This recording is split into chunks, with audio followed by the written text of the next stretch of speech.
Api di Bukit Menoreh. Cerita, Esa Mintarja. Audiobook, novel silat. Bab 453. Beberapa saat kemudian, Agung Sedayu pun telah duduk di serambi menghadap Ki Patih Mandaraka. Dua orang prajurit yang bersamanya, menunggu di tempat para prajurit yang sedang bertugas di sebelah pendapa kepatihan. Nampaknya kau membawa persoalan yang khusus Ki Lurah, bertanya Ki Patih kemudian. Iya, Ki Patih, jawab Ki Lurah. Tentang apa? Tentang pasukanmu? Tidak, Ki Patih. Tetapi tentang perguruan Kedung Jati itu. Oh. Kenapa? Agung Sedayu pun kemudian telah melaporkan apa yang telah dilakukannya. Sejak hilangnya Rara Wulan sampai berhasil ditemukannya kembali. Juga tentang padepokan Ki Ajar Trikaya, serta tempat Ki Sabalintang membuat barak tersembunyi di tanah perdikan Menoreh. Sehingga akhirnya Ki Sabalintang dan beberapa orang pengikutnya berhasil melarikan diri dari barak itu. Ki Patih mendengarkan laporan Agung Sedayu itu dengan sungguh-sungguh. Demikian Agung Sedayu selesai, Ki Patih itu pun mengangguk-angguk sambil berkata. Syukurlah, bahwa gadis itu telah dapat ditemukan kembali dengan selamat. Atas restu Ki Patih. Jadi Ki Wijil sekarang berada di tanah perdikan Menoreh bersama istrinya. Ya Ki Patih. Ternyata Ki Wijil telah memberikan banyak sekali bantuan. Anak laki-lakinya juga ikut ke tanah perdikan Menoreh. Oh. Ki Patih mengangguk-angguk pula. Jadi mereka sekeluarga berada di tanah perdikan sekarang. Ya. Ki Patih. Kenapa mereka tidak kau ajak kemari? Aku tidak mengatakan kepada siapapun bahwa aku hari ini menghadap Ki Patih. Ki Patih tersenyum. Katanya. Baiklah. Tetapi sebelum Ki Wijil pulang, sebaiknya ajaklah singgah kemari. Syukur bersama dengan istri dan anaknya. Ya, Ki Patih. Nah, sekarang apa rencanamu mengenai orang-orang yang ingin menyusun kembali perguruan yang telah pecah itu? Mereka bukan murid-murid Kedung Jati yang sebenarnya. Tetapi agaknya Ki Sabalintang telah berhasil menyeret mereka untuk memperkuat barisannya. Agung Sedayu. Bagaimanakah menurut pendapatmu? Apakah Ki Sabalintang itu benar-benar orang yang memegang pimpinan tertinggi dari kelompok yang ingin membangkitkan kembali perguruan Kedung Jati? Agung Sedayu menarik nafas dalam-dalam. Namun kemudian ia pun berkata. Aku tidak yakin, Ki Patih. Aku condong menduga bahwa masih ada orang lain yang lebih tinggi pengaruhnya dari Ki Sabalintang. Ki Patih Mandaraka mengangguk-angguk. Katanya. Aku sependapat Ki Lurah. Tentu masih ada orang yang lebih berpengaruh dari Ki Sabalintang. Bahkan mungkin Ki Sabalintang adalah sekedar anak-anakan yang digerakkan oleh orang itu, meskipun Ki Sabalintang yang memegang tongkat kepemimpinan perguruan Kedung Jati. Karena menurut pendapatku, tongkat itu bukan apa-apa, yang menentukan adalah orang yang memegang tongkat itu. Apakah ia benar-benar dapat bertindak sebagai pemimpin atau tidak? Ya, Ki Patih. Agung Sedayu mengangguk-angguk. Jika demikian, maka yang penting bagi kita adalah orang yang berdiri di belakang Ki Sabalintang itu. Ya, Ki Patih. Nampaknya ada orang-orang berilmu sangat tinggi yang bersembunyi di belakang Ki Sabalintang. Di ujung Kali Geduang, kami sudah menjumpai beberapa orang berilmu tinggi itu. Mereka menguasai Ki Ajar Trikaya, sehingga Ki Ajar sama sekali tidak mampu berbuat apa-apa. Mungkin di Prambanan ada juga orang berilmu tinggi. Mungkin di kaki Gunung Kendeng, mungkin di sekitar Jipang, tetapi mungkin berada di Pati. Agung Sedayu mengangguk-angguk pula, sementara Ki Patih pun berkata. Nah, jika kita sependapat, apa sebaiknya yang kita lakukan, Ki Lurah? Apapun perintah Ki Patih, akan kami jalankan. Seandainya kau diberi wewenang untuk menentukan, apakah kau akan mengepung sarang Ki Sabalintang di Prambanan? Agung Sedayu termangu-mangu sejenak. Namun kemudian ia pun menggeleng. Katanya. Tidak, Ki Patih. Jadi, kita menunggu kesempatan untuk menemukan orang yang berdiri di belakang Ki Sabalintang. Jika kita kepung sarang Ki Sabalintang di Prambanan, mungkin kita akan dapat menumpas Ki Sabalintang dan pengikutnya di Prambanan, tetapi orang yang justru menggerakkan Ki Sabalintang itu masih belum kita ketahui. Jika tongkat baja putih itu dapat kita rebut, apakah kira-kira gerakan mereka yang akan membangkitkan kembali perguruan Kedung Jati itu akan mengendur? Murid-murid perguruan Kedung Jati yang sebenarnya agaknya hanya kecil saja. terlalu kecil dibanding dengan kekuatan gerakan itu dalam keseluruhan. Tanpa Ki Sabalintang yang memiliki tongkat baja putih itu, maka tentu akan timbul gerakan yang lain dengan nama lain, yang justru sama sekali tidak kita kenal. Padahal dengan gerakan yang nampaknya dipimpin oleh Ki Sabalintang, kita sudah memiliki jalur yang dapat kita pakai untuk menelusuri gerakan-gerakan mereka, meskipun masih cukup berbelit. Aku sependapat Ki Lurah. Nah, jika demikian Ki Lurah masih belum akan pergi ke Prambanan untuk menangkap atau menghancurkan Ki Sabalintang dengan para pengikutnya. Belum Ki Patih. Kami masih akan menunggu perkembangan selanjutnya. Sementara itu, Empu Isanata dan Nyi Duani masih berada di tanah perdikan Menoreh. Tetapi Ki Lurah, bagaimana jika terjadi sebaliknya? Ki Sabalintang mengerahkan segenap kekuatan yang ada padanya, para pengikutnya dan kawan-kawannya yang tersebar itu, untuk menyerang tanah perdikan Menoreh. Memang mungkin sekali hal itu terjadi, Ki Patih. Tetapi kami di tanah perdikan sudah bersiap untuk menghadapinya. Bahkan para prajurit dari pasukan khusus di tanah perdikan, jika diperkenankan, akan dapat membantu. Ki Patih tersenyum. Katanya, kau tidak akan dianggap bersalah jika kau pergunakan kekuatan pasukan khusus itu. Bukankah termasuk tugas pasukan khusus itu menenteramkan keadaan? Untuk melindungi Mataram dalam arti keseluruhan, bukan hanya kota raja ini saja. Agung Sedayu mengangguk-angguk. Sementara Ki Patih Mandaraka pun berkata, Ki Lurah, bukan hanya tanah perdikan, tetapi kita semuanya memang harus berhati-hati, jika orang yang berdiri di belakang Ki Sabalintang itu justru berasal dari Pati. Dari Pati? Bukankah Kanjeng Adipati Pati tidak tertangkap saat pasukan Mataram memasuki Kadipaten Pati? Jadi maksud Ki Patih, Kanjeng Adipati Pragola yang berdiri di belakang gerakan ini? Bagaimana menurut pendapatmu? Ki Patih, bukankah ayahanda Kanjeng Adipati Pragola adalah justru salah seorang yang telah dianggap membunuh Arya Penangsang? Ya. Sedangkan perguruan Kedung Jati adalah pendukung utama dari niat Arya Penangsang untuk merebut tahta Demak pada waktu itu.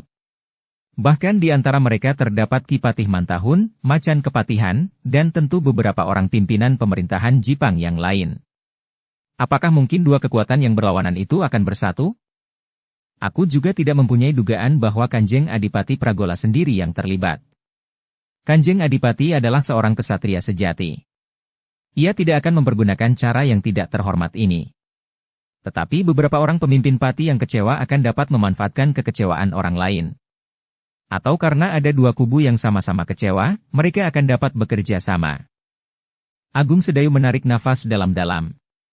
Ia mengerti sepenuhnya keterangan Ki Patih Mandaraka. Sementara itu Ki Patih pun berkata selanjutnya. Apalagi para pengikut Arya Penangsang itu pun tahu pasti, bahwa yang menyebabkan kematian langsung Arya Penangsang itu adalah Raden Sutawijaya. Raden Sutawijayalah yang telah menghujamkan tombak Kanjeng Kiai Pleret ke lambungnya. Agung Sedayu mengangguk-angguk. Namun Agung Sedayu pun telah mendengar apa yang terjadi di pinggir bengawan itu. Ki Patih Mandaraka yang pada waktu itu masih bernama Ki Jurumartani itulah yang mengatur segala-galanya. Ki Jurumartani pula lah yang kemudian mengatur laporan ke Pajang, bahwa Ki Gede Pemanahan dan Ki Penjawilah yang telah berhasil membunuh Arya Penangsang sebagaimana mereka sanggupkan, meskipun mereka telah meminjam tangan Raden Sutawijaya. Dan bahwa dengan kemungkinan yang paling buruk dapat terjadi pada Raden Sutawijaya, putra Ki Gede Pemanahan itu, dengan membiarkan Arya Penangsang menangkap Raden Sutawijaya dan berusaha membunuhnya. Tetapi justru keris sakti Arya Penangsang telah memotong ususnya sendiri yang disangkutkan di urangka kerisnya, setelah lambungnya tertusuk tombak Kiai Pleret yang berada di tangan Raden Sutawijaya yang bergelar Mas Ngabehi Loring Pasar, dan yang kemudian bergelar Panembahan Senapati di Mataram. Agung Sedayu dapat membayangkan betapa tegangnya saat-saat terakhir pertempuran antara Pajang dan Jipang, menjelang saat gugurnya Arya Penangsang. Namun setelah terjadi benturan kekuatan antara Mataram dan Pati, antara anak Pemanahan dan anak Penjawi, maka tidak mustahil bahwa ada orang-orang Pati yang kecewa karena kehilangan kedudukan mereka di bawah kepemimpinan Kanjeng Adipati Pragola, bekerja bersama para pengikut Jipang yang setia, untuk bersama-sama menentang Mataram. Tetapi bagaimanapun juga Agung Sedayu yakin bahwa Kanjeng Adipati Pragola sendiri tidak akan menempuh jalan seperti itu. Apalagi menghimpun kekuatan yang terdiri dari berbagai macam gerombolan, yang diantaranya adalah gerombolan orang-orang yang tidak dapat dipertanggungjawabkan watak dan kelakuannya. Tetapi jika benar ada hubungan antara beberapa orang pemimpin Pati yang tersingkir dengan para pendukung perguruan Kedung Jati, serta kekuatan lain yang dihimpun, maka gerombolan itu akan menjadi kekuatan yang besar.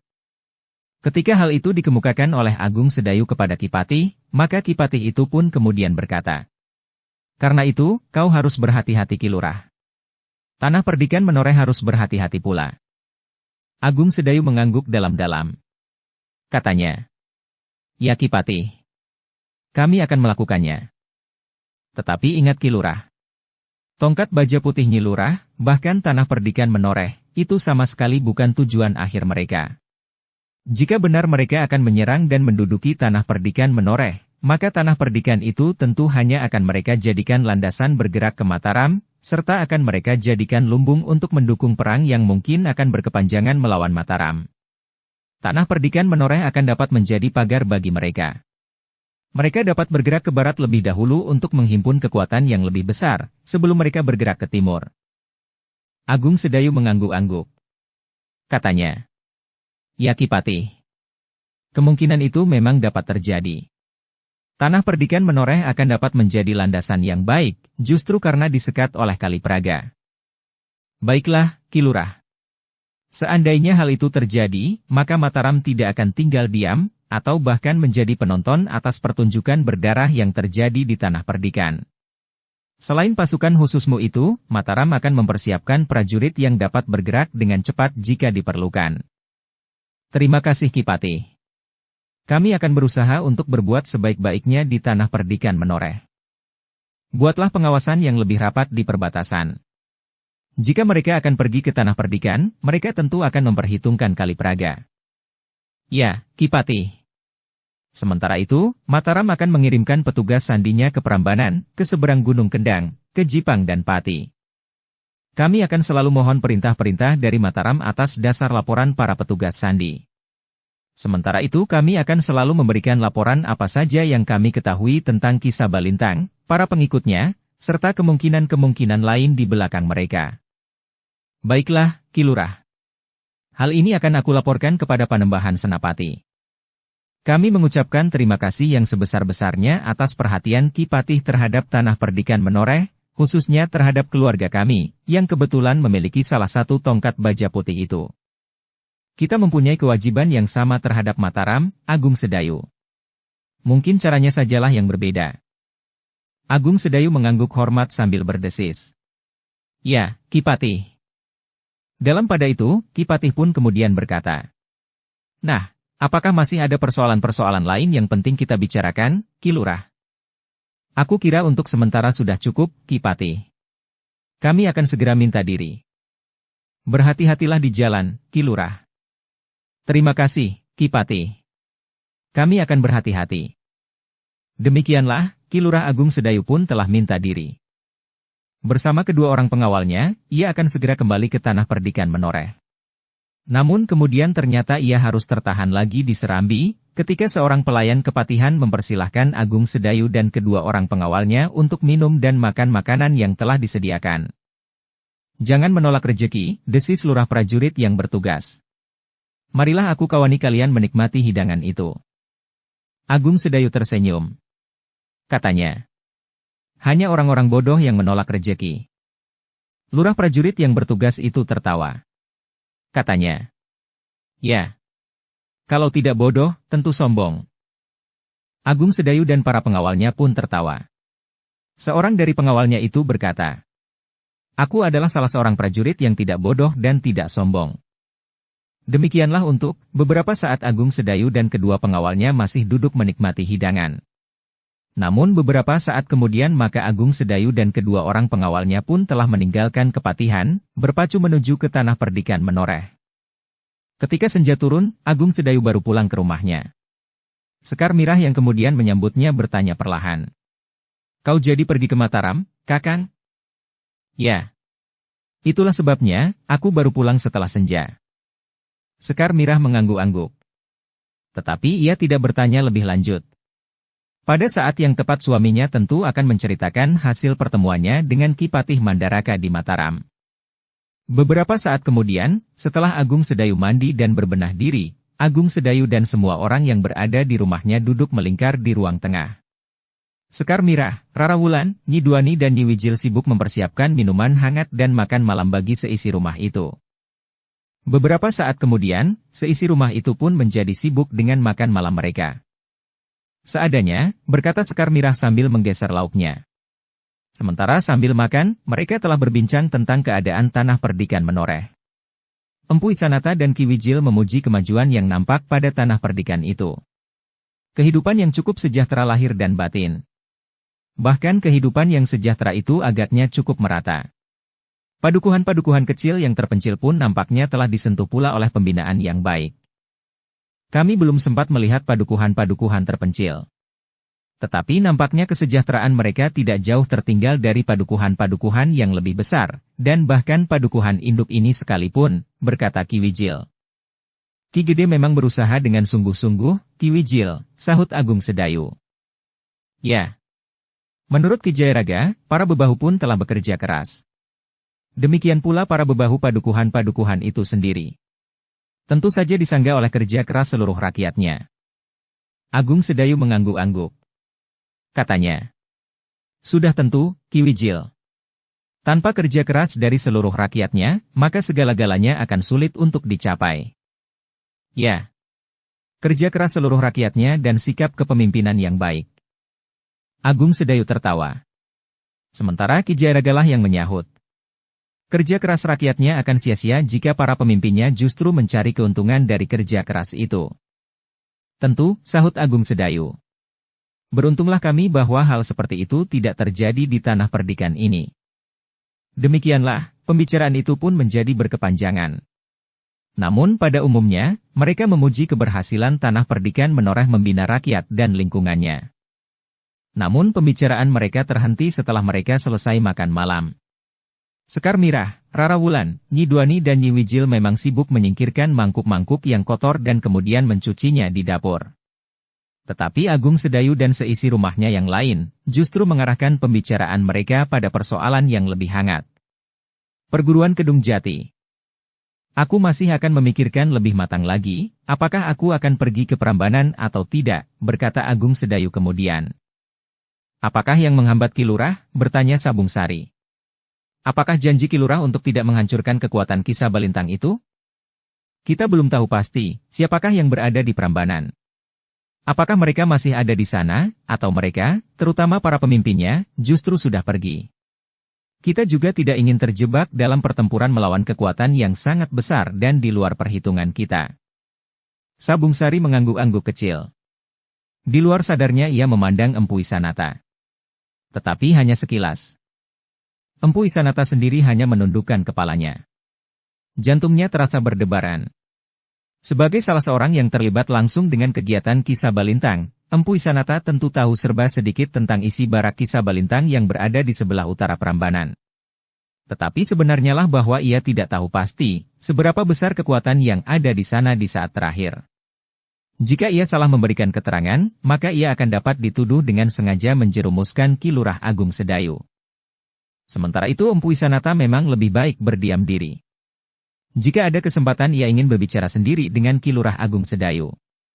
Apalagi untuk sementara Ki Lurah Agung Sedayu tentu tidak akan tergesa-gesa mengambil sikap, justru karena Rara Wulan sudah berhasil dibebaskannya. Persoalan selanjutnya akan menyangkut tongkat baja putih Nyi Lurah itu. Tetapi Nyi Duani yang akan diserahi tongkat baja putih itu, justru telah berada di rumah Nyi Lurah itu sendiri. Ketika di gardu terdengar suara kentongan dengan irama dara muluk, maka Agung Sedayu pun kemudian berkata, "Baiklah. Bukankah kita perlu beristirahat malam ini? Besok kita akan dapat berbincang lebih panjang." Sudah berhasil dibebaskannya. Persoalan selanjutnya akan menyangkut tongkat baja putih Nyi Lurah itu. Tetapi Nyi Duani yang akan diserahi tongkat baja putih itu, justru telah berada di rumah Nyi Lurah itu sendiri. Demikianlah. Sedikit lewat tengah malam, rumah Agung Sedayu sudah menjadi sepi. Orang-orang yang berada di rumah itu telah berada di bilik mereka masing-masing. Sementara itu, Ki Jayaraga telah memberitahukan kepada Agung Sedayu bahwa ia akan pergi ke sawah. Kita mendapat giliran mengairi sawah di dini hari, berkata Ki Jayaraga. Apakah Ki Jayaraga tidak akan beristirahat? Bertanya Agung Sedaya. Nanti saja setelah mengairi sawah. Kasihan tanaman itu. Jika sekarang tanaman itu tidak diairi, maka tanaman itu akan kehausan. Belum tentu besok kita mendapatkan air, yang agaknya mulai menyusut. Hujan sudah agak lama tidak turun.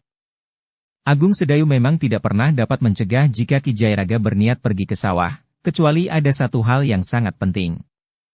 Ketika Ki Jayaraga berangkat ke sawah memanggul cangkul, ternyata Empu Isanata mengikutinya sambil berdesis. Aku juga akan pergi, Ki Jayaraga. Aku sebenarnya ingin juga mendapat kesempatan mengairi sawah seperti Ki Jayaraga di kesempatan yang lain membajak dan bertanam padi. Aku juga merindukan kehidupan yang wajar sebagaimana kebanyakan orang. Tetapi Dwani telah menyeretku ke dalam dunia petualangan yang menjemukan. Ki Jayaraga tersenyum. Katanya, Nyi Dwani sudah lebih dari dewasa, Empu. Apakah Empu masih belum tega untuk melepasnya sendiri mengarungi dunia yang dipilihnya? Apalagi ia berada di samping seorang Ki Sabalintang, yang agaknya berniat untuk dapat hidup bersama kelak. Empu Isanata menarik nafas dalam-dalam. Sementara itu mereka sudah berada di luar padukuhan induk. Dingin malam terasa menyusup sampai ke tulang. Sementara itu titik-titik embun bergayut di dedaunan. Satu-satu menitik di atas rumputan. Di malam-malam berdiding seperti ini, malam terasa dingin, berkata Ki Jayaraga. Langit nampak selalu bersih. Jika awan menyelimuti wajah bumi, maka malam menjadi agak hangat. Tetapi jika awan itu kemudian runtuh menjadi hujan, maka bumi pun akan menjadi kedinginan juga. Empu Isanata tertawa. Katanya, kemauan kita kadang-kadang memang sulit diikuti. Panas, dingin, hujan dan terik matahari. Ki Jayaraga pun tertawa pula. Namun kemudian katanya, air di parit itu biasanya sampai ke bibir tanggul. Di musim kering seperti ini, airnya mulai turun.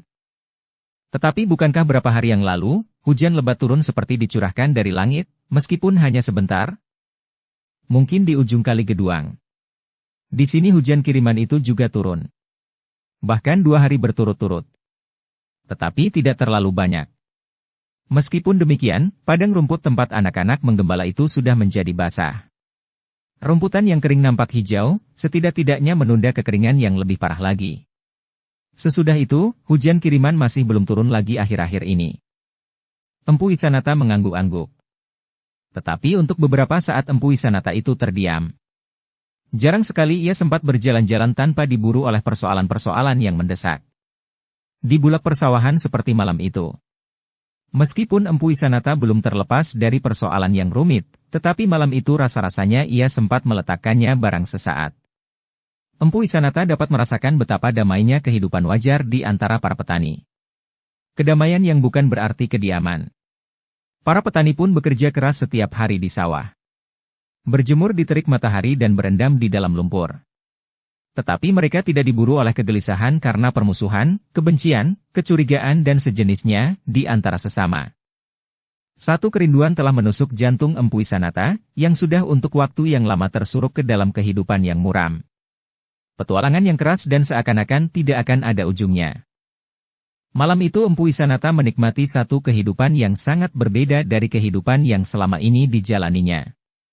Sambil menarik nafas dalam-dalam, Empu Isanata berbaring di gubuk yang didirikan dekat tanggul parit yang mengalir.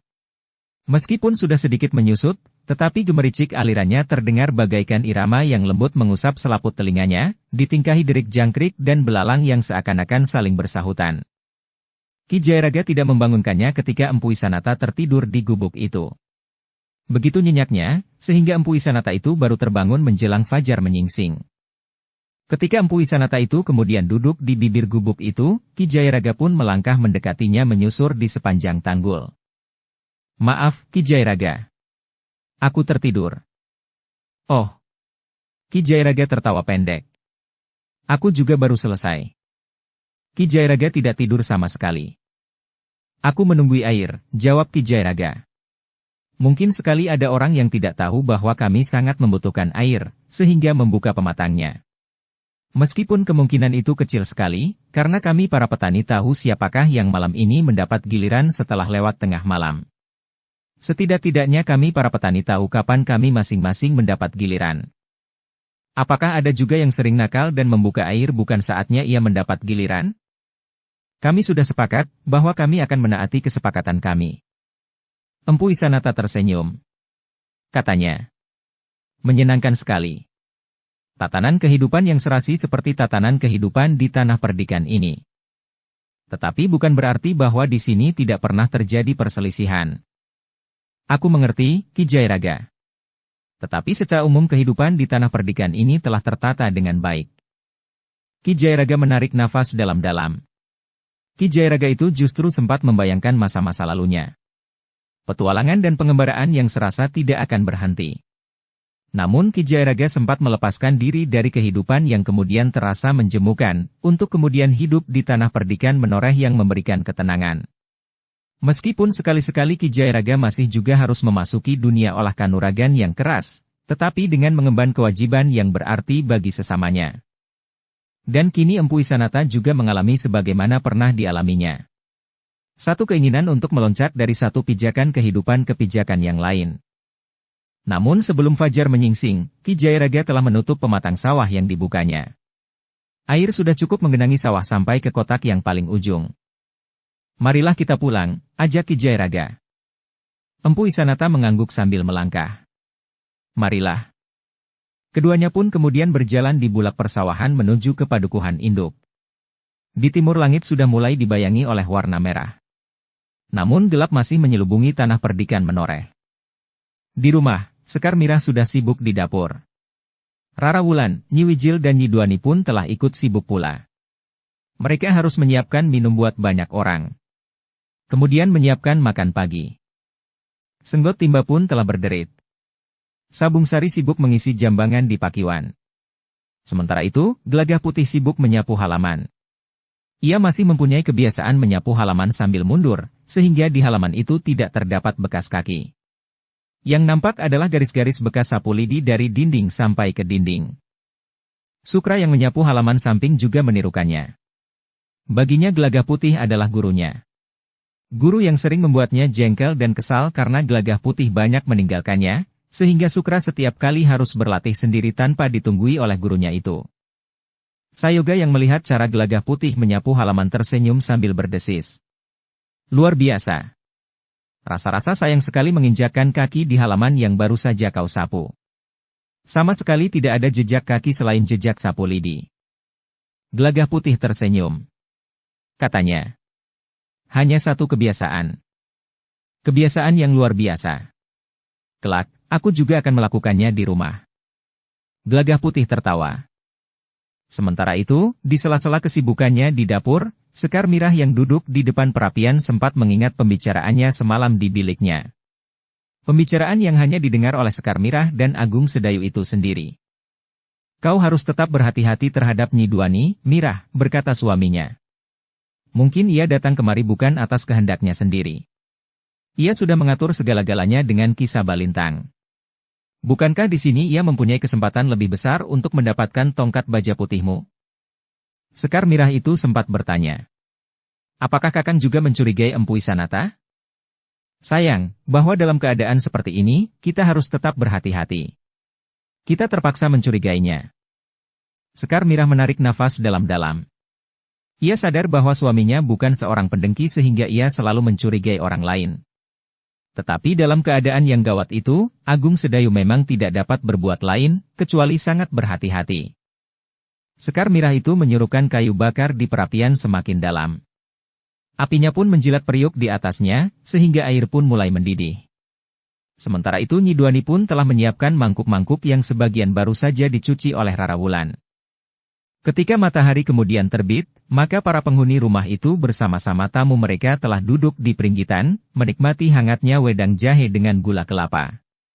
Beberapa saat kemudian, makan pagi pun telah bersiap. Setelah makan pagi, Agung Sedayu pun meninggalkan rumahnya, pergi ke barak prajurit Mataram dari pasukan khusus yang dipimpinnya. Sekar Mirah mengantar Agung Sedayu sampai ke regol halaman. Sebelum meninggalkan istrinya, sekali lagi Agung Sedayu berpesan. Hati-hati dengan tongkatmu, Mirah. Mungkin hatikulah yang kelabu, karena aku mencurigai seseorang. Tetapi apa salahnya kau berhati-hati? Aku telah menyimpan dengan baik, Kakang. Demikian tersembunyinya kau menyimpan tongkatmu, sehingga justru kau sendiri sulit untuk menemukannya. Ah, bukankah aku belum pikun? Jawab Sekar Mirah sambil tertawa. Agung Sedayu pun tertawa pula. Katanya, ya, kita memang belum pikun. Tetapi kita sudah mulai menjadi pelupa. Jangan takut. Dalam waktu sekejap, aku dapat menggenggam tongkatku itu. Agung Sedayu mengangguk-angguk. Namun kemudian ia pun meloncat ke punggung kudanya sambil berkata, bicaralah dengan Ki Jaraga dan Gelagah Putih.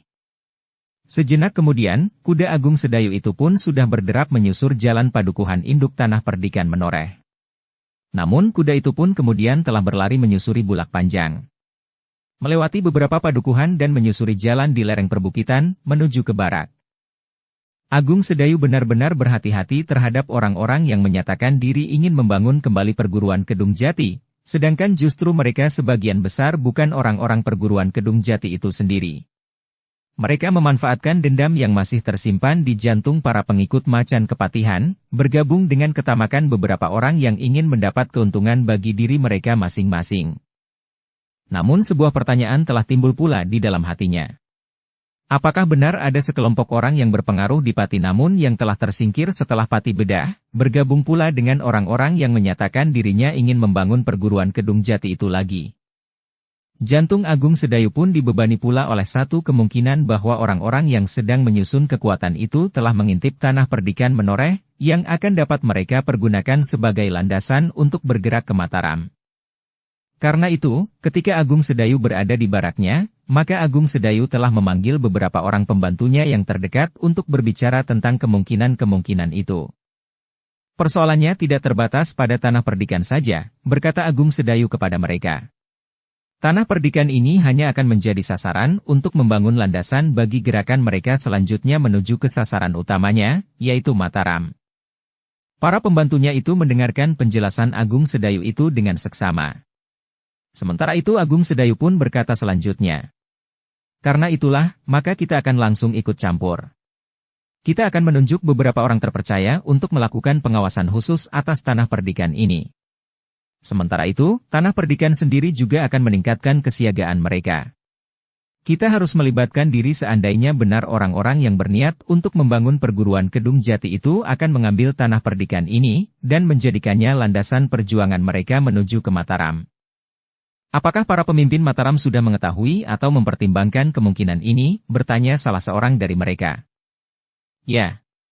Selain laporan dari Tanah Perdikan, Mataram juga sudah mendapat laporan dari para petugas sandinya. Apakah sudah ada perintah? Ya, khususnya bagi prajurit Mataram yang ada di Tanah Perdikan ini.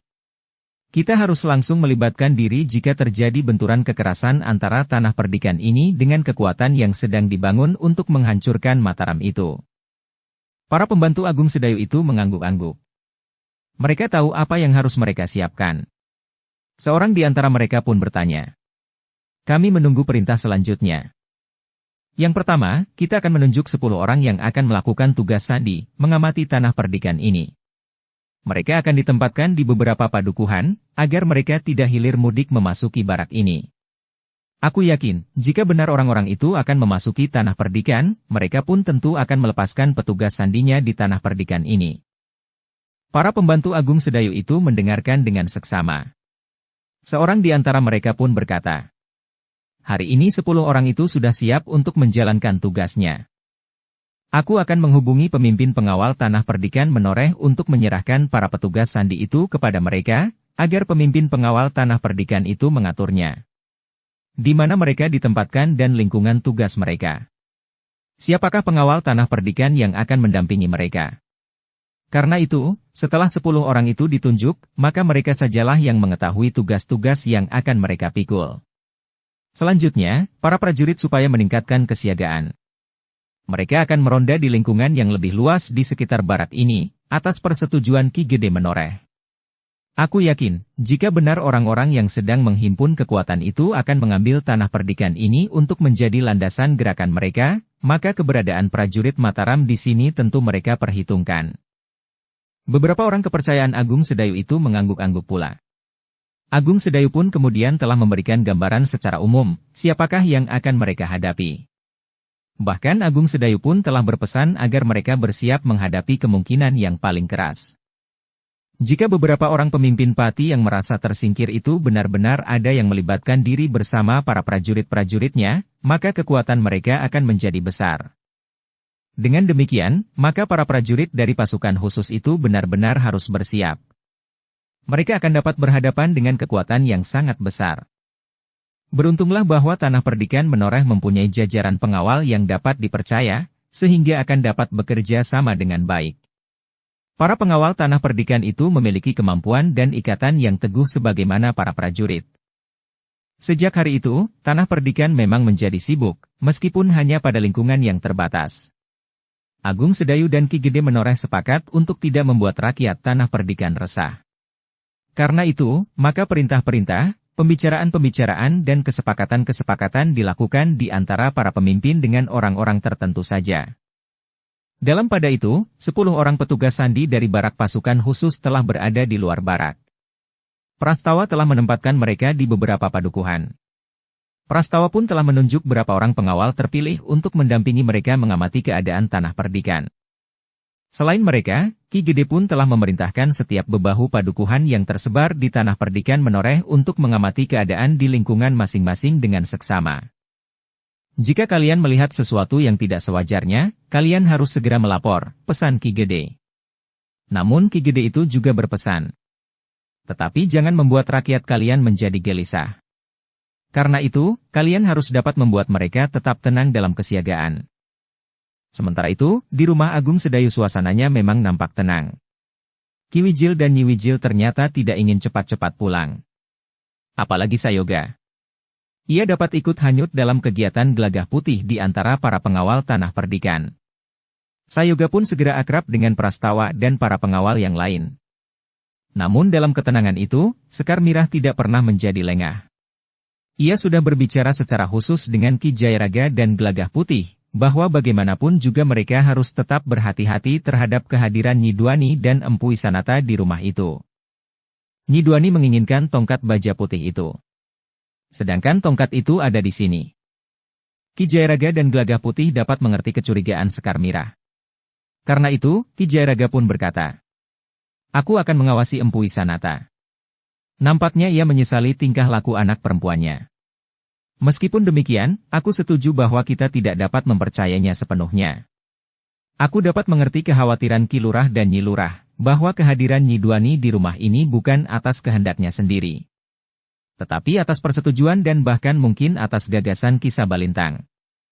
Dalam pada itu, Ki Patih Mandaraka pun telah melaksanakan sebagaimana dikatakannya. Ia telah mengirimkan beberapa orang petugas sandi ke Prambanan, ke seberang Gunung Kendeng, ke Jipang dan Pati. Namun tugas para petugas itu tidak akan selesai dalam waktu 1-2 hari. Mereka memerlukan waktu yang cukup panjang. Sementara itu, di Tanah Perdikan Menoreh memang terjadi perkembangan keadaan yang mengisyaratkan agar Tanah Perdikan itu menjadi semakin berhati-hati. Demikian pula keluarga Agung Sedayu. Baik Sekar Mirah maupun Rara Wulan tidak pernah lagi pergi ke pasar seorang diri. Mereka selalu berdua atau bahkan bertiga. Sementara itu, para pengawal pun nampak hilir mudik di jalan-jalan yang membujur lintang di Tanah Perdikan. Jika Sekar Mirah, Rara Wulan dan Nyi Wijil dan bahkan Nyi Duani pergi ke pasar, mereka memang tidak menarik perhatian. Jika mereka mengenakan sehari-hari sebagaimana kebanyakan perempuan, maka mereka pun tenggelam dalam kesibukan pasar sebagaimana orang lain. Meskipun demikian, jika Nyi Duani ingin ikut pergi ke pasar, Sekar Mirah tidak pernah menjadi lengah. Apapun yang dilakukan oleh Nyi Duani tidak lepas dari pengamatannya, meskipun tidak semata-mata. Namun Sekar Mirah tahu pasti, bahwa selain dirinya, ada orang lain yang mengawasi Nyi Duani jika ia pergi ke pasar. Orang yang sama sekali tidak dikenal oleh Nyi Duani, karena orang itu adalah petugas sandi yang ditugaskan oleh Agung Sedayu. Orang itu adalah salah seorang dari 10 orang prajurit dari pasukan khusus yang mendapat tugas sandi di Tanah Perdikan Menoreh. 2 orang di antara mereka mendapat tugas untuk mengawasi Empu Wisanata dan Nyi Duani, jika mereka keluar dari regol halaman rumah Agung Sedayu. Tidak seorang pun yang mengetahui bahwa dua orang yang diakui kemenakan oleh penghuni rumah yang berhadapan dengan rumah Agung Sedayu itu adalah petugas sandi. Bahkan tetangga-tetangganya pun menyangka bahwa keduanya adalah benar-benar kemenakan penghuni rumah itu. Agung Sedayu sendirilah yang menemui tetangga itu untuk menitipkan kedua orang petugas sandi itu. Namun dengan permohonan agar penghuni rumah itu merahasiakan siapakah sebenarnya mereka dan mengakunya sebagai kemenakannya. Demi keselamatan bukan saja padukuhan induk ini saja paman, berkata Agung Sedayu. Tetapi demi keselamatan seluruh tanah perdikan. Ternyata orang yang semasa mudanya menjadi pengawal tanah perdikan itu tanggap. Ia tahu benar apa artinya rahasia yang harus disimpan demi keselamatan tanah perdikannya. Sekar Mirah, Gelagah Putih dan Ki Jayaraga juga mengetahui kehadiran kedua orang petugas sandi itu. Tetapi mereka pun menyadari bahwa rahasia itu harus disimpannya baik-baik. Karena itu, maka tidak ada langkah Nyi Duani yang terlewatkan dari pengamatan. Baik oleh Sekar Mirah, Rara Wulan, Nyi Wijil, atau kedua orang petugas sandi yang tinggal di rumah tetangga, yang sama sekali belum dikenal oleh Nyi Duani dan Empu Wisanata. Namun mereka masih belum menjumpai tingkah laku Nyi Duani dan Empu Wisanata yang mencurigakan. Ki Jayaraga yang sebagian waktunya sering bersama-sama dengan Empu Wisanata memang mendengarnya menyesali petualangannya serta sikap anaknya Nyi Duani.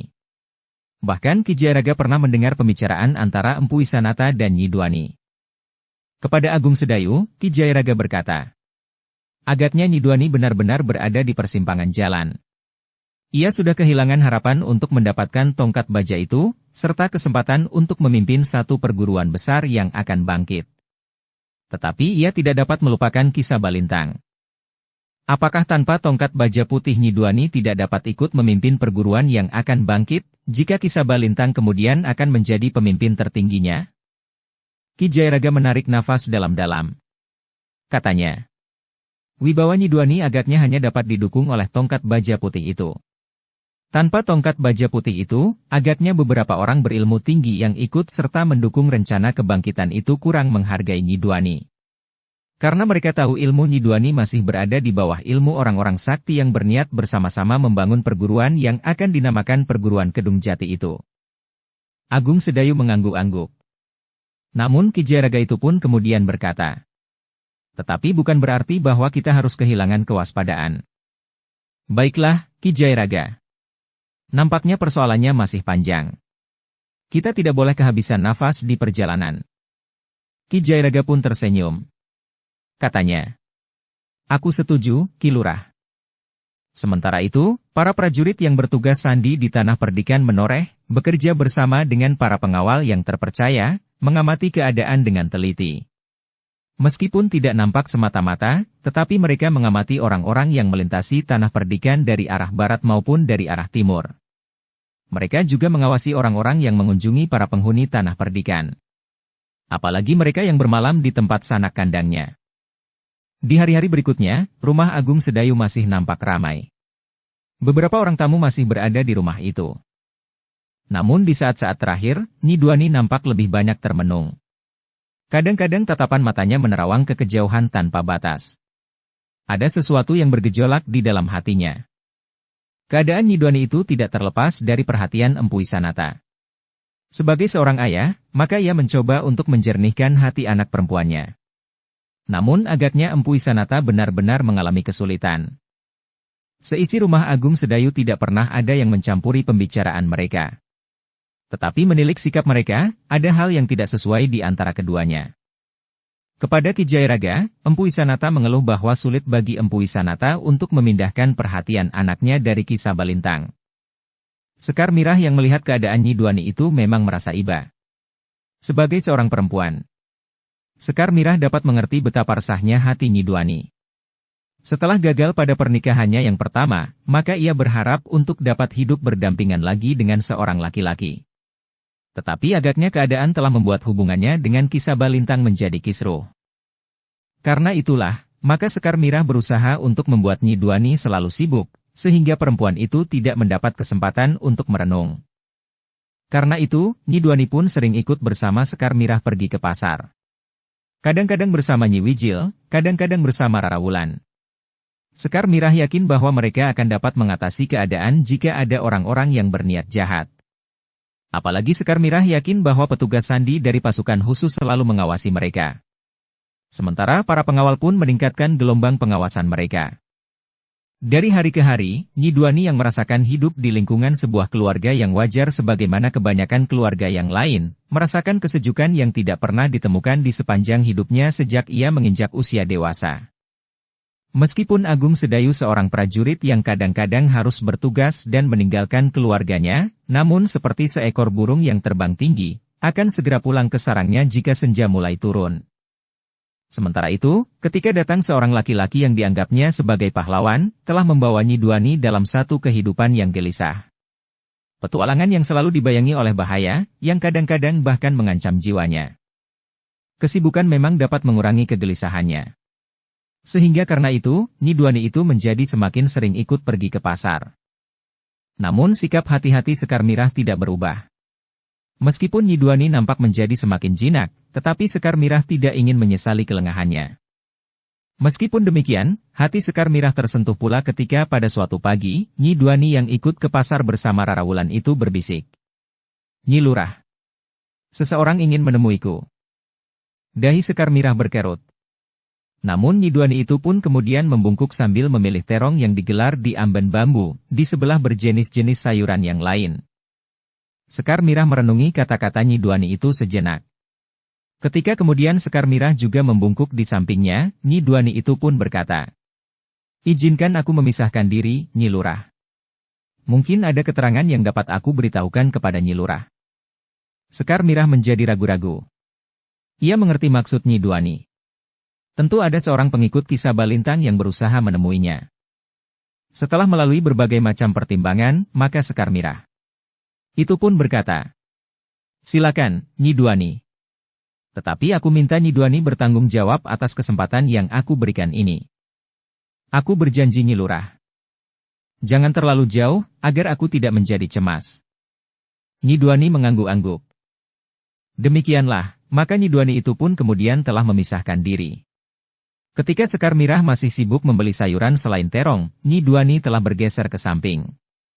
Nyi Duani itu pun kemudian membeli garam dan kebutuhan dapur yang lain. Beberapa saat kemudian, Nyi Duani bergeser lagi untuk membeli gula kelapa. Ketika Rara Wulan menggamit Sekar Mirah, maka Sekar Mirah itu pun berdesis. "Biarlah Rara. Asal tidak terlalu jauh. Seseorang akan menemuinya." "Kenapa justru Mbak Kayu izinkan? Kita tidak akan kehilangan perempuan itu. Tetapi ia akan dapat menyusun rencana bersama orang itu." "Tidak. Mereka tidak akan sempat melakukannya, kita hanya akan memberi waktu sedikit." "Bagaimana kita menghentikannya?" "Kita datangi mereka." Rara Wulan menarik nafas dalam-dalam. Namun kemudian ia pun menggamit Sekar Mirah. Meskipun Rara Wulan tidak mengatakan sesuatu, tetapi Sekar Mirah mengerti maksud Rara Wulan. Karena itu, maka Sekar Mirah pun kemudian memperhatikan Nyi Duani. Tetapi ia berusaha agar tidak menarik perhatian orang yang kemudian berdiri di samping Nyi Duani. Orang itu juga membeli gula kelapa seperti Nyi Duani. Bahkan seakan-akan tidak memperhatikan kehadiran Nyi Duani. "Orang itu tidak sendiri," desis Rara Wulan. Sekar Mirah mengangguk-angguk. Seorang laki-laki berdiri di belakangnya sambil membawa keranjang. Nampaknya orang yang berdiri di sebelah Nyi Duani itu akan membeli gula agak banyak. "Apakah mereka sudah bersepakat untuk bertemu di tempat penjual gula itu?" desis Rara Wulan. Sekar Mirah tidak segera menjawab. Tetapi ia masih sempat memasukkan sayur-sayuran yang dibelinya di bakul yang dibawanya, sambil menghitung harganya. Bahkan kemudian membayarnya. Rara Wulanlah yang kemudian melihat sekilas Nyi Duani berbicara pendek-pendek dengan orang yang berdiri di sebelahnya. Namun kemudian orang itu pun mulai menghitung gula kelapa yang dibelinya dan dimasukkan ke dalam keranjang. Seperti semula, orang itu seakan-akan tidak saling mengenal dengan Nyi Duani. Dengan sengaja orang itu membelakangi Nyi Duani, sementara Nyi Duani pun tidak berdiri menghadap ke arah orang itu. Tetapi Rara Wulan tahu pasti bahwa keduanya sedang saling berbicara. Beberapa saat kemudian, orang itu pun membayar harga gula kelapa yang dibelinya. Kemudian kedua orang itu pun meninggalkan Nyi Duani yang masih berdiri di hadapan penjual gula kelapa itu. Beberapa saat Nyi Duani masih berada di tempatnya. Baru kemudian Nyi Duani pun membayar gula yang dibelinya, dan melangkah meninggalkan penjual gula kelapa itu. Ketika mereka bertiga pulang dari pasar, maka Nyi Duani pun berkata, "Orang yang menemuiku itu adalah Nyi Suluh dan Ki Suluh. Mereka berdua adalah orang-orang berilmu tinggi yang menyatukan diri dengan Ki Sabalintang." "Apa yang dikatakannya?" bertanya Rara Wulan tidak sabar. Mereka bertanya, "Apakah aku pergi ke pasar bersama orang-orang yang sengaja mengawal dan mengawasi aku? Apa yang akan mereka lakukan? Mereka melihat aku dan Rara Wulan bersama Nyi Lurah. Mereka bertanya, apakah mungkin mereka menjemputku sekaligus mengambil Rara Wulan?" "Jawab Nyi Duani," desak Rara Wulan. "Aku memberitahukan kepada mereka, bahwa aku tidak dapat melakukan hal itu. Menurut perhitungan mereka, Nyi Duani tentu akan dapat ikut melibatkan diri di pihak mereka." "Ya. Tetapi aku mengatakan bahwa aku tidak dapat membantu mereka. Ki Lurah Agung Sedayu telah menekan dua simpul syarafku sehingga aku tidak dapat mengerahkan segenap tenaga dan kemampuanku sepenuhnya, sebelum dibebaskan kembali oleh Ki Lurah. Apakah mereka percaya bahwa aku dapat melawan salah seorang dari keduanya, jika keduanya berilmu tinggi? Aku mengatakan kepada mereka, bahwa dalam sekejap Nyi Lurah dapat memanggil beberapa orang pengawal yang meronda jalan-jalan ramai di Tanah Perdikan. Apakah mereka percaya?" bertanya Sekar Mirah. "Mereka tidak begitu percaya. Karena itu, aku mohon Nyi Lurah dan Rara Wulan berhati-hati. Mungkin mereka menunggu kita di jalan pulang ini." Sekar Mirah mengangguk-angguk. Ia pun kemudian berdesis, "Terima kasih atas pemberitahuan ini."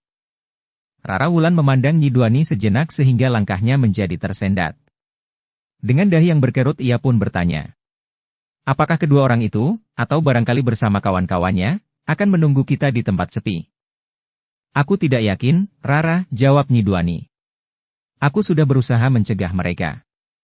Aku sudah mengatakan bahwa para pengawal Tanah Perdikan ini dapat bergerak cepat sekali." Rara Wulan mengangguk-angguk. Namun ia menjadi berdebar-debar. Ia tidak mau lagi menjadi tawanan dan tinggal di antara para pengikut Ki Sabalintang. Di antara mereka terdapat orang-orang yang menjadi liar ketika mereka melihat kehadirannya. Namun jalan yang mereka lalui adalah jalan yang pada saat-saat seperti itu tidak pernah sepi. Sementara itu, Sekar Mirah masih tetap yakin bahwa para petugas sandi dari pasukan khusus yang dipimpin oleh Ki Lurah Agung Sedayu itu selalu mengawasi mereka. Karena itu, Sekar Mirah memang tidak merasa cemas sama sekali. Wajahnya masih tetap terang. Langkahnya pun tetap mantap. "Nyi Lurah," berkata Nyi Duani kemudian. "Ki Suluh bertanya kepadaku, jika mereka telah siap untuk menjemput aku dan mengambil Rara Wulan, kapan mereka dapat melakukannya?" "Oh." Sekar Mirah mengangguk-angguk. "Bagaimana jawabmu, Nyi Duani?" "Aku mengatakan bahwa 2 hari lagi kita datang ke pasaran. Aku akan berusaha untuk dapat pergi ke pasar bersama Nyi Lurah dan Rara Wulan." "Bagus." Sekar Mirah mengangguk-angguk. "Jika mereka tidak menunggu kita hari ini, maka kita akan siap menghadapi mereka 2 hari lagi." Nyi Duani tiba-tiba saja terdiam. Ketika Sekar Mirah berpaling, ia melihat Nyi Duani itu mengusap matanya yang basah. Mulutnya bergetar. Tetapi tidak ada kata-kata yang terucapkan lagi. Sekar Mirah merasakan betapa terjadi pertentangan yang keras di dalam hati perempuan itu. Separuh hatinya berpihak kepada Ki Sabalintang, tetapi yang separuh lagi dibayangi oleh kebaikan hati Sekar Mirah dan keluarganya. Nyi Duani juga sudah merasa berhutang budi, bahkan berhutang nyawa kepada Sekar Mirah, yang mempunyai kesempatan untuk membunuhnya, tetapi tidak dilakukannya. Nyi Duani memang sedang berjuang untuk menahan tangisnya. Nyi Duani sadar bahwa ia sedang berada di tengah jalan pulang. Tangisnya akan dapat mengundang perhatian orang-orang yang melihatnya. Ternyata yang dicemaskan oleh Rara Wulan itu tidak terjadi. Orang-orang yang menemui Nyi Duani di pasar tidak mengganggu perjalanan pulang Nyi Lurah, Rara Wulan dan Nyi Duani. Mereka tidak menjemput Nyi Duani dan mengambil lagi Rara Wulan pada pagi hari itu. Ketika mereka sampai di rumah, maka Nyi Duani pun langsung masuk ke dalam bilik yang disediakan baginya. Ia tidak tahan lagi membendung tangisnya. Empu Isanata yang melihat keadaan anak perempuannya termangu-mangu sejenak. Namun Sekar Mirah dan Rara Wulan telah menemuinya, memberitahukan apa yang telah terjadi. Empu Isanata mengangguk-angguk namun kemudian ia pun telah menyusul Nyi Duani ke dalam biliknya. Di dapur, Sekar Mirah dan Rara Wulan masih juga memperbincangkan kehadiran kedua orang suami istri itu. Nyi Wijil yang ikut mendengarkannya itu pun berkata, "Syukurlah, bahwa mereka tidak membawa kawan-kawannya mencegat perjalanan kalian. Tetapi 2 hari lagi, mungkin hal itu akan terjadi," sahut Rara Wulan. Nyi Wijil mengerutkan dahinya sambil memandang Sekar Mirah. Sementara itu Sekar Mirah pun mengangguk sambil berkata, "Menurut Nyi Duani, mereka bertanya, kapan kesempatan itu didapatkannya lagi?" "Maksudnya, kesempatan untuk menjemput Nyi Duani dan mengambil lagi Rara Wulan?" bertanya Nyi Wijil. "Ya." Sekar Mirah mengangguk-angguk. Nyi Wijil menarik nafas dalam-dalam. Dengan nada dalam ia pun berkata, "Kita masih mempunyai kesempatan." Agaknya Nyi Duani sedang berada dalam masa peralihan, sehingga ia mengalami kegelisahan yang sangat mencengkam perasaannya. Tetapi Nyi Duani memang harus memilih. Peran Empu Wisanata sangat dibutuhkan pada saat-saat seperti ini. Tetapi Empu Wisanata sering mengeluh. Ia merasa kehilangan wibawanya di hadapan anak perempuannya. Nyi Duani lebih banyak mendengarkan pendapat Ki Sabalintang daripada pendapat Empu Wisanata. Tetapi beruntunglah kita bahwa Nyi Duani mau berterus terang. Sekar Mirah mengangguk-angguk. Kepercayaannya kepada Nyi Duani memang semakin bertambah. Sekar Mirah berharap bahwa Nyi Duani pada suatu saat akan benar-benar berpaling dari Ki Sabalintang. Ketika Agung Sedayu pulang di sore hari, maka Sekar Mirah pun menyongsongnya di halaman. Sekar Mirah ingin segera mengatakan kepada Agung Sedayu, apa yang telah dialaminya di pasar. Namun sebelum Sekar Mirah mengatakan sesuatu, Agung Sedayu pun berkata, "Kau lepas Nyi Duani berbicara dengan pengikut Ki Sabalintang." Sekar Mirah terkejut. Dengan serta-merta Sekar Mirah pun bertanya, "Dari mana Kakang mengetahuinya?" "Sudah aku katakan, bahwa petugas sandi dari pasukan khusus itu selalu mengawasinya." "Jadi bagaimana menurut Kakang? Apakah aku telah melakukan kesalahan?" Agung Sedayu tersenyum. Jantung Sekar Mirah yang menegang telah menjadi kendur kembali. Sementara itu Agung Sedayu menjawab, "Aku belum tahu perincian dari peristiwa itu. Tentu aku tidak dapat mengatakan apakah kau bersalah atau tidak." Sekar Mirah pun tersenyum pula. Katanya, "Baiklah. Nanti aku akan bercerita panjang lebar." Sukralah yang kemudian menuntun kuda Ki Lurah Agung Sedayu ke kandang, sedang Agung Sedayu pun kemudian naik ke pendapa. Setelah mandi dan berbenah diri, menjelang senja Agung Sedayu duduk berdua saja di serambi. Sekar Mirah pun kemudian telah menceritakan apa yang terjadi di pasar. Ia memang memberi kesempatan kepada Nyi Duani untuk berbicara dengan orang yang mencarinya. Ternyata Nyi Duani telah menyampaikan kepada Sekar Mirah hasil pembicaraannya dengan pengikut Ki Sabalintang itu. Agung Sedayu menarik nafas dalam-dalam. Katanya, "Syukurlah jika Nyi Duani menyadari bahwa jalan yang ditempuhnya selama ini adalah jalan yang buram. Memang sudah waktunya ia mencari jalan yang lebih baik dari jalan hidup yang selama ini dianutnya itu." Menurut Nyi Duani, 2 hari lagi ia diminta berusaha untuk membuat kesempatan yang serupa. Kesempatan untuk menjemput Nyi Duani serta menculik Rara Wulan kembali. "Maksudnya kalian bertiga seperti pagi tadi, pergi ke pasar?" "Ya." "Apa rencanamu?" "Kami akan pergi ke pasar bertiga lagi." "Hanya bertiga? Bukankah prajurit sandi itu selalu mengawasi Nyi Duani?" "Tapi itu sangat berbahaya." "Maksud Kakang?" "Mereka akan datang dengan kekuatan yang lebih besar." Sekar Mirah mengerutkan dahinya, sementara Agung Sedayu pun berkata, "Bukankah Nyi Duani sudah menakut-nakuti mereka, sehingga mereka harus membuat perhitungan ulang untuk mencegat kalian selagi kalian menempuh jalan pulang dari pasar?" Sekar Mirah mengangguk-angguk. Katanya, "Ya. Mereka tentu akan membawa kekuatan baru. Karena itu, kalian jangan hanya bertiga," berkata Agung Sedayu kemudian. "Tetapi juga jangan terlalu mencolok, sehingga mereka tidak mengurungkan niatnya untuk menjemput Nyi Duani dan sekali lagi menculik Rara Wulan." Sekar Mirah sadar bahwa Agung Sedayu berniat memancing para pengikut Ki Sabalintang. Jika ada di antara mereka yang tertangkap, maka mereka akan dapat menjadi sumber keterangan dari gerak orang-orang yang berniat untuk membangun kembali perguruan Kedung Jati. Karena itu, Sekar Mirah pun bertanya, "Jadi, menurut Kakang, aku harus pergi ke pasar bersama berapa orang, dan siapa saja menurut pertimbangan Kakang?" Biarlah Ki Wijil dan Nyi Wijil juga pergi ke pasar, tetapi tidak bersama-sama dengan kau bertiga. Mereka akan berada beberapa puluh langkah di belakangmu.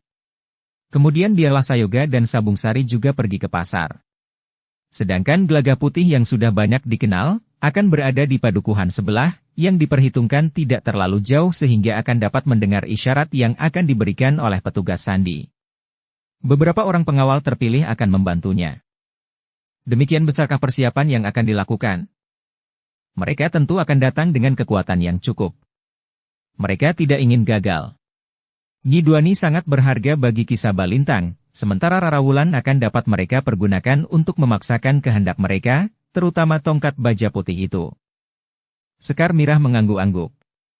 Namun sementara itu Agung Sedayu pun berkata, namun bagaimanapun juga rencana ini harus dirahasiakan. Dirahasiakan pula terhadap Empu Wisanata dan Nyi Duani. Mungkin sampai saat ini Nyi Duani masih dapat dipercaya atau menunjukkan perubahan sikap. Tetapi apakah perubahan itu benar-benar mendasar, atau sekedar pada permukaan saja? Sekar Mirah mengangguk-angguk. Ia memang sependapat dengan suaminya. Bagaimanapun juga Sekar Mirah tidak dapat mempercayai Nyi Duani sepenuhnya. Di hari berikutnya, Agung Sedayu dan Sekar Mirah dengan diam-diam telah mengatur persiapan untuk menghadapi rencana penyergapan oleh para pengikut Ki Sabalintang. Seperti juga keinginan Ki Sabalintang, Sekar Mirah tidak mau gagal. Jika ia gagal, maka Tanah Perdikan akan kehilangan Rara Wulan dan bahkan mungkin Sekar Mirah sendiri, di samping Nyi Duani akan lepas pula. Namun Agung Sedayu dan Sekar Mirah harus sangat berhati-hati. Rencana yang mereka susun tidak boleh merembes ke telinga mereka yang masih diragukan. Sementara itu, Ki Jayaraga ditugaskan untuk tetap di rumah menemani Empu Wisanata.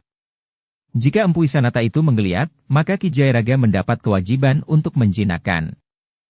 Ketika hari yang dimaksudkan itu datang, pagi-pagi sekali Mirah sudah siap. Ia pun mengajak Rara Wulan dan Nyi Duani untuk pergi ke pasar. Jangan, Nyi Lurah, minta Nyi Duani. Kenapa? Bertanya Sekar Mirah. Nampaknya mereka bersungguh-sungguh. Bersungguh-sungguh apa? Sebagaimana aku katakan. Hari ini mereka ingin menjemputku dan mengambil lagi Rara Wulan. Karena itu sebaiknya kita berada di rumah saja. Bahkan jika mungkin dipersiapkan penjagaan yang lebih baik. Sekar Mirah tertawa katanya. Jangan cemas, Nyi. Aku dan Rara Wulan akan berusaha agar kami berdua tidak terjerat. Tetapi mereka tentu akan datang dengan kekuatan yang besar. Nyi Lurah dan Rara Wulan tidak akan dapat bertahan. Apakah aku perlu membawa 2 atau 3 orang pengawal? Itu tidak akan berarti apa-apa, jawab Nyi Duani. Wajahnya nampak tegang, sedangkan keringatnya mengembun membasahi keningnya. Jadi apakah yang sebaiknya kami lakukan? Jangan pergi kemana-mana, Nyi Lurah. Percayalah kepadaku. Aku tidak ingin Nyi Lurah mengalami bencana.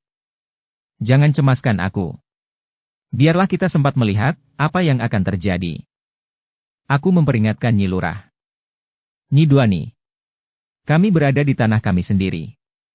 Setiap batang dahan dan setiap lembar daun akan membantu kita, jika benar-benar terjadi benturan kekerasan.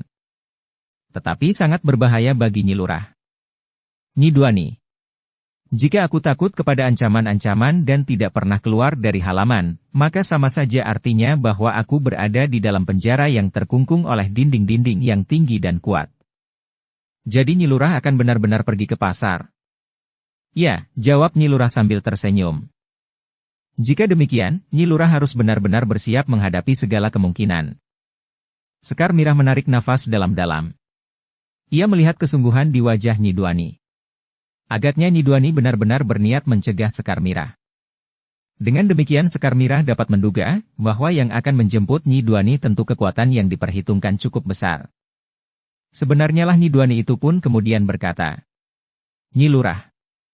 2 hari yang lalu, aku sudah menakut-nakuti Ki Suluh dan Nyi Suluh, sehingga mereka tidak mencegat kita ketika kita pulang dari pasar.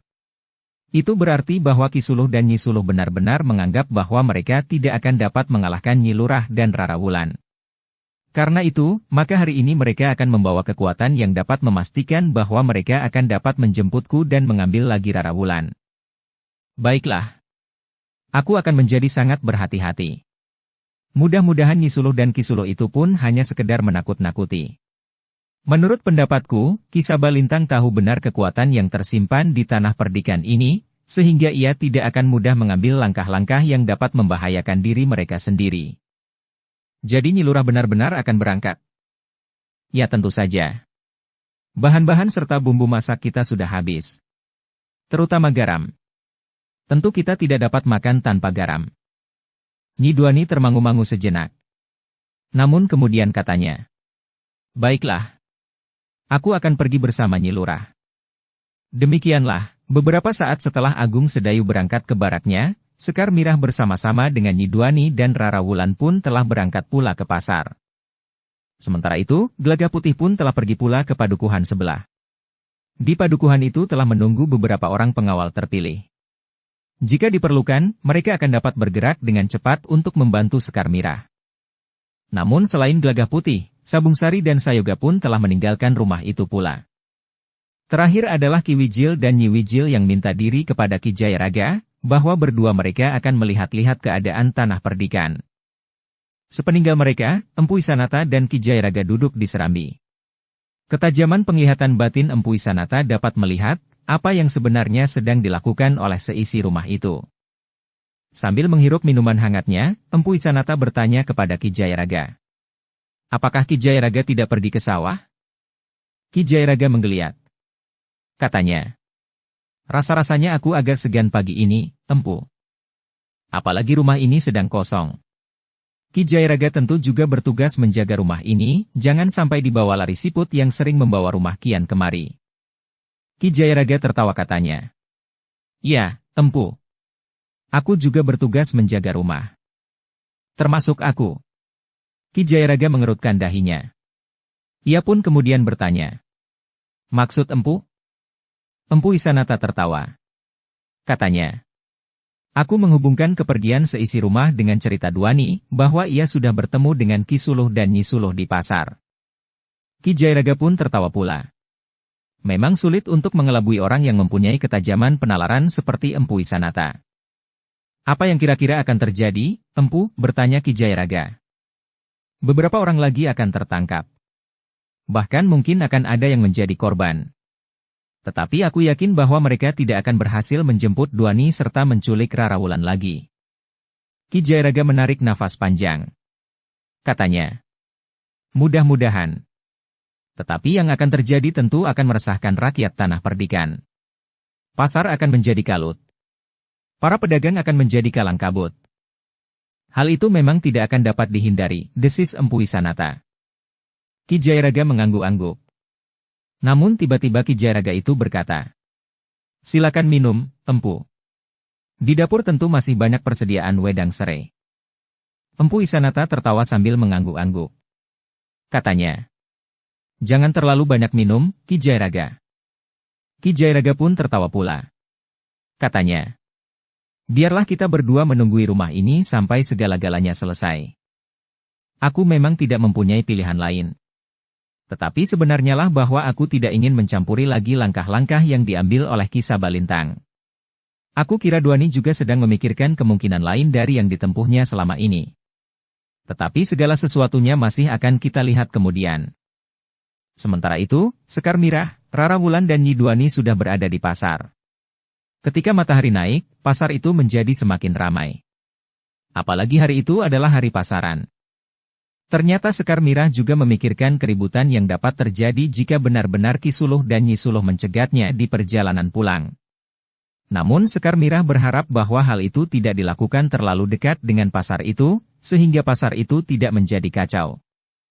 Tetapi agaknya para pengikut Ki Sabalintang tidak akan menghiraukan keadaan seperti itu. Untuk mengurangi keresahan banyak orang, maka Sekar Mirah, Rara Wulan dan Nyi Duani tidak segera keluar dari pasar. Mereka berlama-lama berkeliling di dalam pasar yang sangat sibuk itu. Bahkan mereka berlama-lama memilih kain lurik yang pantas untuk Rara Wulan. Bahkan Sekar Mirah telah minta agar Nyi Duani juga memilih kain yang disenangi. Tetapi, Nyi Duani ragu-ragu. Namun Sekar Mirah pun berbisik, "Biarlah aku yang membayarnya." Nyi Duani dan Nyi Wilis agaknya membutuhkan kain untuk membuat baju yang sesuai. Kain panjang dan selendang. "Ah, aku akan terlalu membebani Nyi Lurah. Sekar Mirah tertawa. Katanya, tidak apa-apa. Nyi Duani memang ragu-ragu. Tetapi akhirnya bersama-sama dengan Rara Wulan, ia pun memilih kain lurik yang disenanginya. Sementara itu, Rara Wulan pun telah memilih kain lurik bagi Nyi Wilis. Aku tidak tahu, apakah Nyi Wilis senang atau tidak dengan warna kain ini. Pilihlah warna kuning, desis Sekar Mirah. Meskipun Nyi Wilis bukan Sri Gunting Kuning, tetapi ia adalah saudara seperguruannya, yang kemudian justru disebut Sri Gunting Kuning yang putih. Dengan demikian, maka Sekar Mirah, Rara Wulan, dan Nyi Duani tidak segera keluar dari pasar. Mereka menunggu matahari semakin tinggi. Orang-orang yang berjejal di pasar pada hari pasaran itu sudah menjadi jauh susut. Dalam pada itu, sebenarnya lah bahwa Kisah Balintang telah menugaskan orang-orangnya untuk menjemput Nyi Duani dan berusaha menculik Rara Wulan lagi. Tetapi Kisah Balintang pun yakin bahwa tentu ada kekuatan yang membayangi, karena Rara Wulan sudah berani pergi ke pasar hanya dengan Sekar Mirah, bahkan dengan Nyi Duani pula. Di hari-hari terakhir, mereka mencoba mengamati keadaan. Demikian pula hari itu. Namun mereka tidak melihat sekelompok pengawal yang berkeliaran di sekitar pasar. Apakah Nyi Lurah itu terlalu sombong dan sangat merendahkan kita? Bertanya Nyi Suluh kepada suaminya. Mungkin. Tetapi ingat, di antara orang-orang yang hilir mudik itu tentu ada orang-orang yang mengamati mereka bertiga. Orang-orang yang akan dengan cepat bertindak. Bahkan menurut Nyi Duani, Nyi Lurah itu akan dapat dengan cepat menggerakkan para pengawal tanah perdikan. Tetapi aku tidak melihat para pengawal, desis Nyi Suluh. Anak-anak pun tidak melaporkan ada sekelompok pengawal. Jika mereka berada di antara mereka yang ada di pasar, jumlah mereka tentu hanya sedikit. Ki Suluh termangu-mangu sejenak. Namun kemudian ia pun berkata, berapapun jumlah mereka, aku tidak peduli. Bukankah kita sudah mendapat laporan bahwa Ki Lurah Agung Sedayu sudah pergi ke baraknya, sehingga ia tidak ada di sekitar tempat ini? Kita pun sudah mendapat laporan, bahwa setidak-tidaknya salah seorang dari keluarga Agung Sedayu yang berilmu tinggi ada di rumah bersama Empu Isanata. Tetapi aku percaya, bahwa tanpa kekuatan yang melindungi, Rara Wulan tidak akan berani pergi ke pasar, apalagi dengan Nyi Duani. Kita sangat sulit untuk menghubungi Nyi Duani hari ini. Mungkin Nyi Lurah sudah menaruh curiga bahwa Nyi Duani berusaha mencari hubungan dengan kita. Sejenak keduanya terdiam. Namun kemudian Ki Suluh berdesis. Matahari sudah hampir sampai ke puncak. Mereka bertiga masih belum lewat. Apakah mungkin mereka mengambil jalan lain? Jika demikian, pengawas yang kita pasang di pasar itu akan memberikan laporan. Nyi Suluhlah yang kemudian berdesah. Kita harus menunggu. Anak-anak itu akan dapat kehilangan kesabaran. Kita tidak mempunyai pilihan lain. Tetapi sebelum mulut Nyi Suluh terkatup rapat, mereka melihat seorang yang bertubuh tinggi sambil menjinjing kapak datang mendekati sambil berkata, sampai kapan kita harus menunggu? Kita harus sabar, jawab Ki Suluh. Tetapi semua orang sudah pulang dari pasar. Pasar itu sudah menjadi lengang. Ki Suluh termangu-mangu sejenak. Namun kemudian ia melihat orang yang masih terhitung muda mendatangi mereka. Bagaimana? Bertanya Ki Suluh dengan serta-merta. Mereka masih berada di pasar. Mereka sedang memilih kain lurik. Setumpuk kain dibongkar untuk memilih 3 atau 4 lembar saja. Nyi Suluhlah yang menyahut. Kebiasaan perempuan. Setelah membongkar dagangan segeledek, kadang-kadang mereka tidak jadi membeli selembar pun. Aku tidak sabar lagi. Marilah kita susul saja mereka di pasar. Keributan di pasar akan memberi kesempatan mereka untuk melarikan diri, jawab Ki Suluh. Mereka bukan orang-orang kebanyakan. Mereka memiliki ilmu yang tinggi. Tetapi nampaknya mereka sudah hampir selesai, berkata orang yang masih terhitung muda itu, salah seorang yang mengawasi Sekar Mirah di dalam pasar. Tetapi orang yang bersenjata kapak itu bergeremang. Hampir. Ukuran apakah yang kau pakai untuk mengatakan hampir? Sampai nanti petang pun kau dapat menyebutnya hampir. Mereka tadi sudah membayar harga kain. Karena itu, aku mendahului. 2 orang kawan masih berada di pasar. Minggirlah, berkata Ki Suluh. Jika mereka melihat kau berdiri di situ sambil menjinjing kapak, mereka akan menjadi curiga. Orang bersenjata kapak itu termangu-mangu sejenak. Namun kemudian ia pun berkata, aku berada di bawah pohon gayam itu. Di atas tanggul, bersama kawanku itu. Kisuluh menarik nafas panjang. Dua orang saudara seperguruan orang yang membawa kapak itu pun agaknya sudah menjadi gelisah. Tetapi mereka harus tetap menunggu. Sementara itu, Sekar Mirah memang menunggu pasar itu menjadi lengang. Jika terjadi keributan, pasar itu sudah tidak begitu ramai lagi. Apalagi di hari pasaran.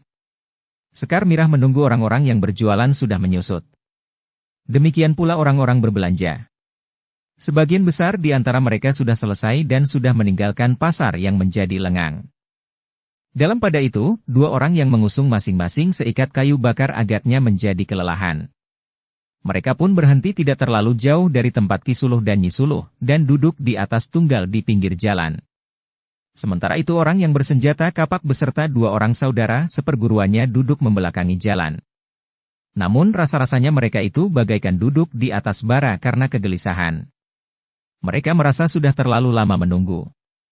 Namun yang ditunggu masih belum lewat. Hampir, berkata orang yang bersenjata kapak itu. Jika beberapa saat lagi mereka tidak lewat, disetujui atau tidak, aku akan menyusul Nyi Duani ke pasar. Ki Sabalintang akan marah. Tidak. Apakah pantas, Kisuluh itu menyiksa kita setengah hari? Orang bersenjata kapak itu tidak menyahut. Ia sendiri merasa bosan duduk menunggu di pinggir jalan itu. Baik Kisuluh, Nyisuluh maupun ketiga orang itu tidak menghiraukan kedua orang penjual kayu yang berhenti di bawah sebatang pohon gayam yang lain. Agaknya ikatan-ikatan kayu itu memang berat, sehingga mereka berdua merasa perlu beristirahat. Ketika ada seorang penjual dawet cendol lewat maka kedua orang yang sedang beristirahat itu menghentikannya. Agaknya keduanya memang sangat haus, sehingga masing-masing menghabiskan 2 mangkuk dawet cendol. Namun setelah meneguk masing-masing 2 mangkuk, ternyata kedua orang itu tidak segera pergi. Seorang justru berbaring di atas tanggul sambil menutup wajahnya dengan capingnya yang tidak terlalu lebar. Sedangkan yang lain duduk bersandar pohon gayam yang masih belum terlalu tua, meskipun sudah berbuah. Kisuluh dan Nyisuluh memperhatikan kedua orang itu. Namun ia tidak menyapanya, meskipun agaknya kedua orang itu menarik perhatiannya. Ternyata bahwa Nyisuluh pun telah memperhatikan kedua orang itu pula. Karena itu, maka ia pun berdesis. Siapakah kedua orang itu? Entahlah, jawab Kisuluh. Aku tidak senang atas kehadiran kedua orang itu di situ. Aku tidak menghiraukan orang yang lalu lalang. Tetapi kedua orang itu agaknya sengaja berhenti di situ. Apakah kedua orang itu harus diusir? Sebaiknya keduanya tidak ada di situ. Kisuluh pun kemudian telah bersiap untuk mengusir kedua orang yang sedang beristirahat itu. Tetapi langkahnya terhenti. Seorang lagi telah datang kepadanya sambil berdesis. Ketiga orang itu sudah keluar dari pasar dan berjalan kemari. Kau tinggalkan ketiga orang itu? Jika mereka mengambil jalan lain, kita dapat kehilangan jejak. Bukankah masih ada seorang kawanku yang mengikutinya? Sementara itu kami yakin bahwa mereka akan mengambil jalan ini. Kisuluh pun menarik nafas panjang. Namun kemudian ia pun berkata, baiklah. Kita menunggu mereka di sini. Aku akan memberitahukan kepada kawan-kawan yang berada di kedai itu. Cepat! Kita harus mengepung mereka agar tidak sempat melarikan diri. Ingat, aku yakin bahwa Rara Wulan berada di bawah perlindungan satu kekuatan yang tidak semata-mata. Mungkin kedua orang yang mengusung kayu itu. Tetapi mungkin yang lain lagi. Karena itu, kalian tidak boleh lengah. Awasi keadaan di sekitar kita dengan seksama. Kawan-kawan yang lain yang bertebaran menunggu isyarat, jika mereka diperlukan. Berandal-berandal kecil itu hanya akan mengacaukan langkah-langkah kita. Meskipun demikian, biarlah kita memberikan peranan kepada mereka, agar mereka merasa dirinya berarti. Peranan apa yang dapat diberikan kepada mereka? Berputar-putar di sekitar arena. Orang yang memberitahukan bahwa Sekar Mirah, Nyi Duani dan Rara Wulan sudah keluar dari pasar itu pun mengangguk-angguk.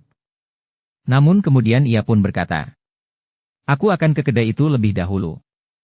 Mereka tentu juga sudah merasa jemu menunggu. Orang itu tidak menunggu jawaban Kisuluh. Ia pun segera berlari ke kedai yang tidak jauh dari tempat Kisuluh dan Nyisuluh menunggu. Tetapi orang itu terkejut demikian ia melangkah memasuki pintu kedai itu. Apa yang terjadi? Bertanya orang itu. Seorang yang melangkah gontai menyahut. Pemilik kedai itu gila. Kenapa? Ia mengusir kami. Padahal kami belum selesai makan dan minum. Orang yang memasuki kedai itu menarik nafas dalam-dalam. Bau tuak tercium di mana-mana. Agaknya beberapa orang kawannya yang menunggu di kedai itu terlalu banyak minum tuak, sehingga menjadi mabuk atau setengah mabuk.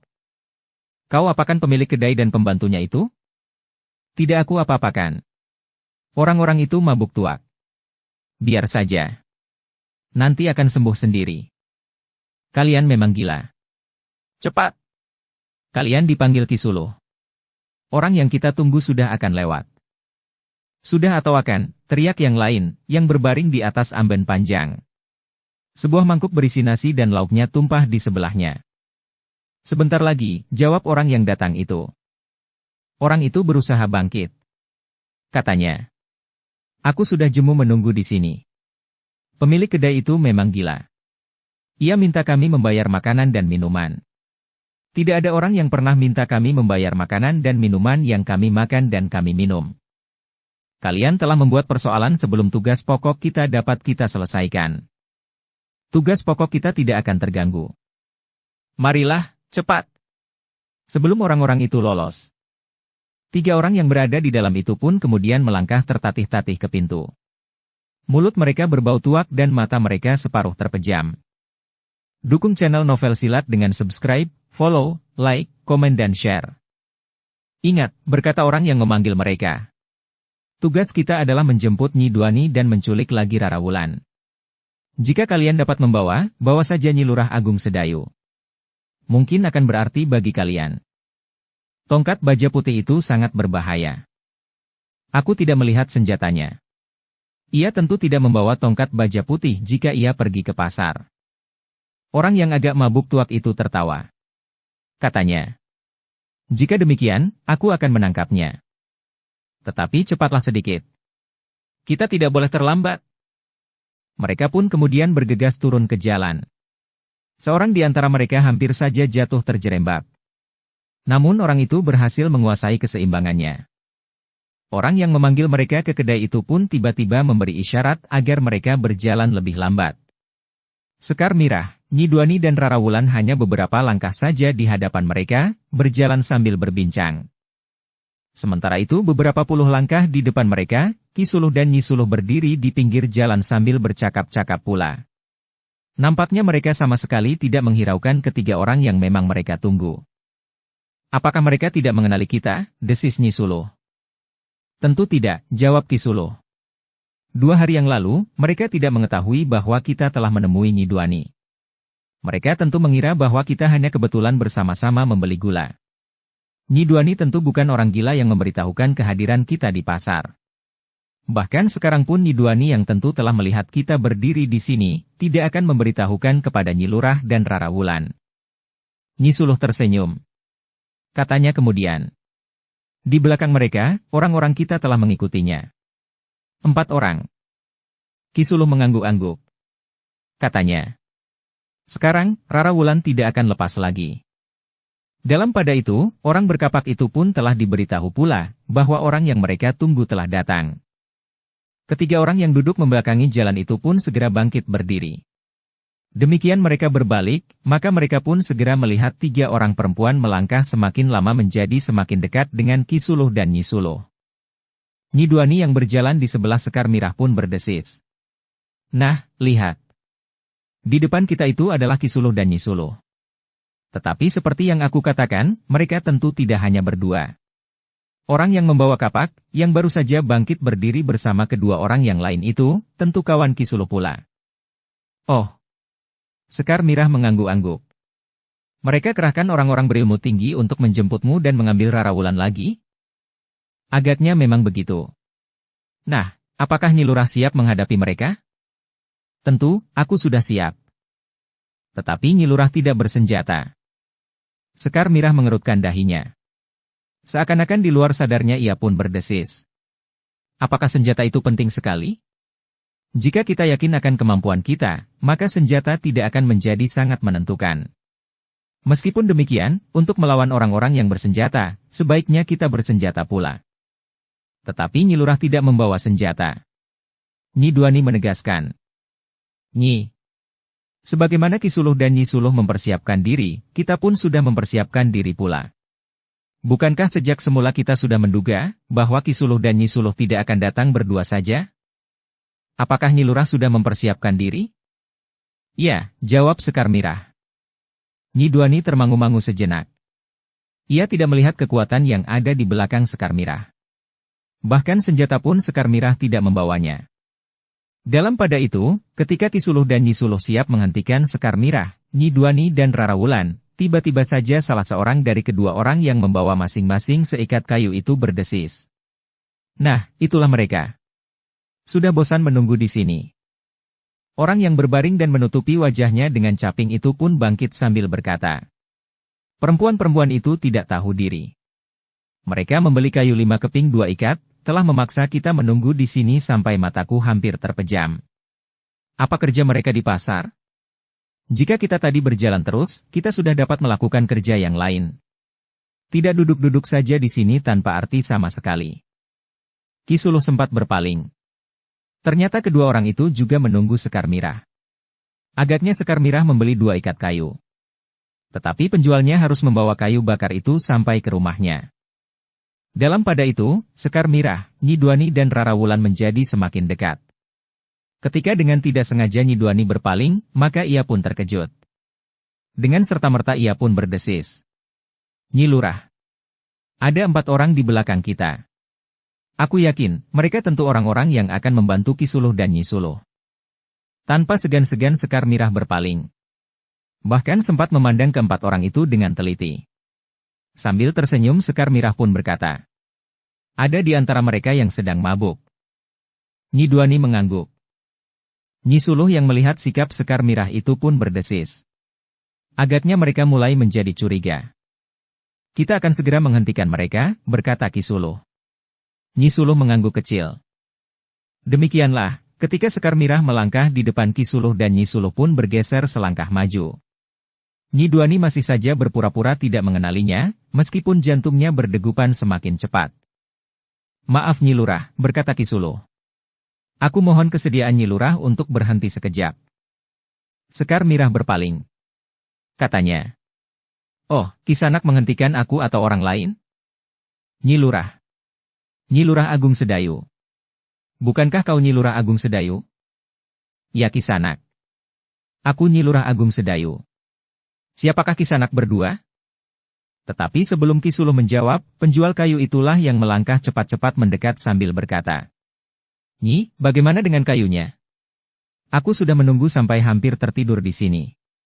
Kami berdua minta tambahan upah membawa kayu itu sampai ke rumah Nyi Lurah, atau aku biarkan kayu itu di sini. Kalian berjanji untuk membawa kayu itu sampai ke rumah tanpa upah. Kita sudah saling menyetujui harganya. Tetapi tidak untuk menunggu sampai setengah hari. Kenapa kalian tidak langsung ke rumah? Bukankah kalian sudah tahu di mana letak rumahku? Seandainya kami berjalan dahulu, kami pun harus menunggu, karena Nyi Lurah belum membayar harganya. Sekar Mirah tersenyum. Tetapi debar di jantung Nyi Duani menjadi semakin cepat.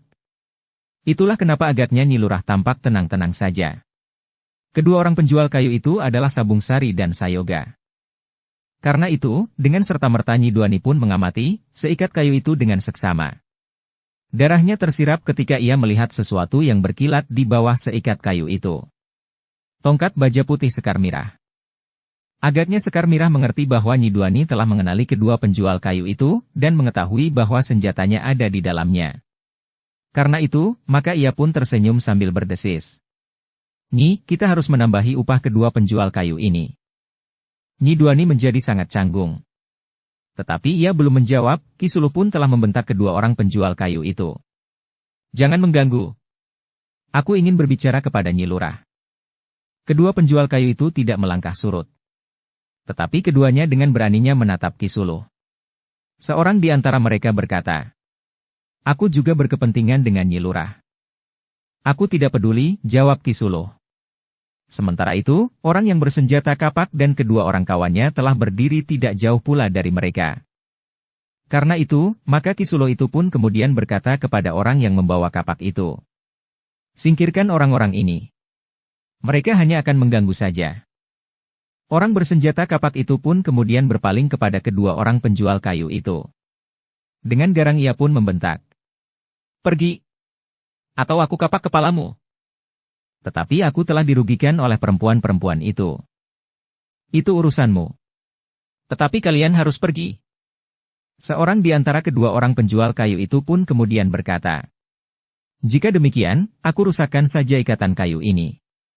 Meskipun aku tidak dibayar, tetapi aku akan menjadi puas. Tanpa banyak berbicara orang itu melangkah mendekati orang bersenjata kapak itu sambil berkata. Aku pinjam kapakmu. Orang bersenjata kapak itu seakan-akan telah dicengkam oleh suasana yang tidak terelakkan. Ia memberikan begitu saja kapaknya kepada penjual kayu itu. Bahkan Ki Suluh, Nyi Suluh dan orang-orang yang berdiri di sekitarnya berdiri mematung ketika orang yang menggenggam kapak itu mengangkat kapaknya dan mengayunkannya untuk memotong tali-tali pengikat kayu bakarnya. Kapak itu adalah kapak yang tajam. Sekali sentuh, tali itu pun telah terputus. Orang-orang yang berdiri di sekitar tempat itu pun terbelalak ketika mereka melihat benda-benda yang terselip di antara seikat kayu bakar itu. Sebelum mereka sadar sepenuhnya, maka orang yang mengaku penjual kayu yang seorang lagi telah memungut benda-benda itu dan melemparkannya kepada Nyi Lurah dan Rara Wulan. Sebatang tongkat baja putih dan sebuah pedang yang masih berada di dalam sarungnya. Sementara itu Sabung Sari pun telah memungut pedangnya sendiri yang juga berada di antara jelujur-jelujur kayu bakar itu. Gila! Ki Suluh dan Nyi Suluh pun meloncat mundur. Demikian pula orang yang bersenjata kapak namun yang kapaknya justru berada di tangan Sabung Sari, serta kedua orang saudara seperguruannya. 4 orang yang berada di belakang Sekar Mirah pun terkejut pula. Seorang yang setengah mabuk berteriak-teriak. Berikan tongkat baja putih itu. Yang tertawa kemudian adalah 2 orang yang lain, yang berada beberapa langkah di belakang ke-4 orang itu. Ketika orang-orang yang menghentikan Sekar Mirah itu berpaling, maka mereka pun menjadi tegang. Jantung Nyi Duani justru berdegup semakin keras. Keduanya adalah Ki Wijil dan Nyi Wijil. Tanpa menghiraukan orang-orang yang kebingungan itu, Ki Wijil dan Nyi Wijil pun melangkah dengan tenangnya mendekati Sayoga sambil berkata. Manakah senjataku? Sabung Sari yang masih memegang kapak itu pun telah memutuskan tali pengikat kayu yang semula diangkat di atas kepala Sayoga. Demikian tali itu putus, maka Sayoga pun segera memungut sepasang pedang Sri Gunting kuning yang putih itu, serta pedang Ki Wijil. Nyi Duanilah yang kemudian bagaikan membeku di tempatnya. Ternyata Nyi Lurah telah mempersiapkan segala-galanya di luar dugaannya. Sementara itu Nyi Duani pun sadar, bahwa Empu Isanata yang berada di rumah Ki Lurah Agung Sedayu tentu ditunggui oleh Ki Jayaraga. Gigi Ki Suluh dan Nyi Suluh pun gemeretak oleh kemarahan yang menyala di dada mereka. Sementara itu Sekar Mirah pun berkata lantang. Kami sudah mengira bahwa saat seperti ini akan datang. Jika kami pergi ke pasar, maka kalian tentu memanfaatkan kesempatan itu. Ternyata dugaan kami benar. Kalian pun telah membawa beberapa orang berilmu tinggi untuk mengambil Rara Wulan kembali. Tetapi tentu saja bahwa kami tidak akan memberikannya. Dalam pada itu, Nyi Duani pun berdesis. Nyi Lurah. Ternyata sekali lagi Nyi Lurah mengelabui aku. Apa aku mengelabui Nyi Duani sekarang ini? Nyi Duani tidak menjawab. Tetapi Sekar Mirah melihat mata perempuan itu menjadi basah. Nyi Duani, berkata Ki Suluh. Jangan cemas. Kami akan membebaskan Nyi Duani sekaligus mengambil kembali Rara Wulan. Tidak seorang pun akan dapat mencegah kami. Nyi Duani termangu-mangu sejenak. Sementara itu Sekar Mirah menjadi tegang. Bahkan Sekar Mirah itu pun telah memutuskan di dalam hatinya, jika Nyi Duani berkhianat dan berpihak kepada Ki Suluh dan Nyi Suluh, maka tidak ada pilihan daripada menghabisinya. Sekar Mirah merasa sudah cukup bersabar menghadapi perempuan itu. Namun ternyata Nyi Duani itu menjawab. Maaf, Ki Suluh dan Nyi Suluh. Tenagaku tidak dapat aku pergunakan seutuhnya. Ki Lurah Agung Sedayu masih belum membebaskan aku, sehingga untuk melawan kanak-kanak pun aku tidak akan mampu sekarang ini. Kau harus mencoba. Aku tidak ingin membunuh diri. Kecuali jika Ki Suluh mampu membebaskan aku, sehingga aku akan dapat bertempur bersama Ki Suluh dan Nyi Suluh. Ki Suluh termangu-mangu sejenak. Namun orang yang agak mabuk itu tiba-tiba berteriak. Apa peduli kita dengan kemampuan Nyi Duani yang terbelenggu? Kita bunuh saja mereka semuanya. Kita bawa Nyi Duani dan Rara Wulan bersama kita. Salah seorang saudara seperguruan orang berkapak itu pun menyahut tidak kalah lantangnya. Apalagi yang kita tunggu? Orang berkapak itu tiba-tiba berteriak. Kembalikan kapakku. Sabung Sari tertawa. Katanya. Kenapa kau berikan kapakmu kepadaku? Kau harus bertempur tanpa senjata. Akulah yang akan mempergunakan kapakmu ini. Setan kau. Cepat berikan. Atau aku belah kepalamu.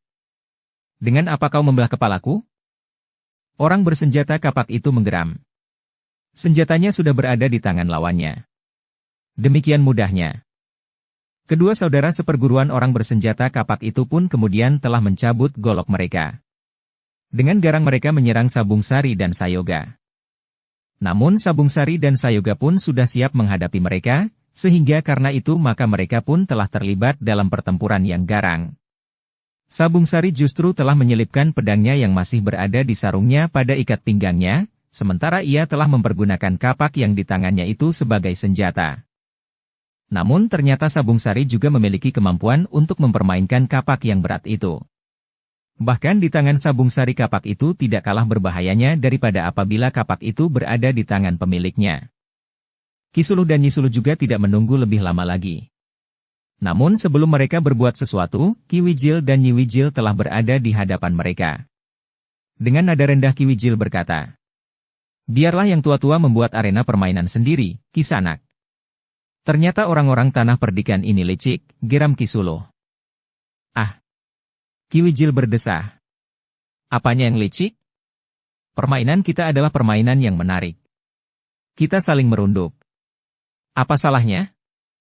Memang tidak ada yang salah. Tetapi jangan menyesal jika permainan ini membawa akibat buruk bagimu, dan barangkali juga bagi perempuan yang agaknya istrimu itu. Ya. Ia adalah istriku. Ia akan dapat bermain dengan istrimu. Sebenarnya istriku lebih senang bermain dakon daripada bermain pedang. Tetapi jika istrimu menghendaki, maka agaknya istriku juga tidak berkeberatan. Nyi Suluhlah yang menyahut. Baiklah. Tetapi jangan kau tangisi jika istrimu terbunuh. Aku lebih suka berkata terus terang bahwa aku akan membunuh istrimu. Ki Wijil pun tertawa katanya.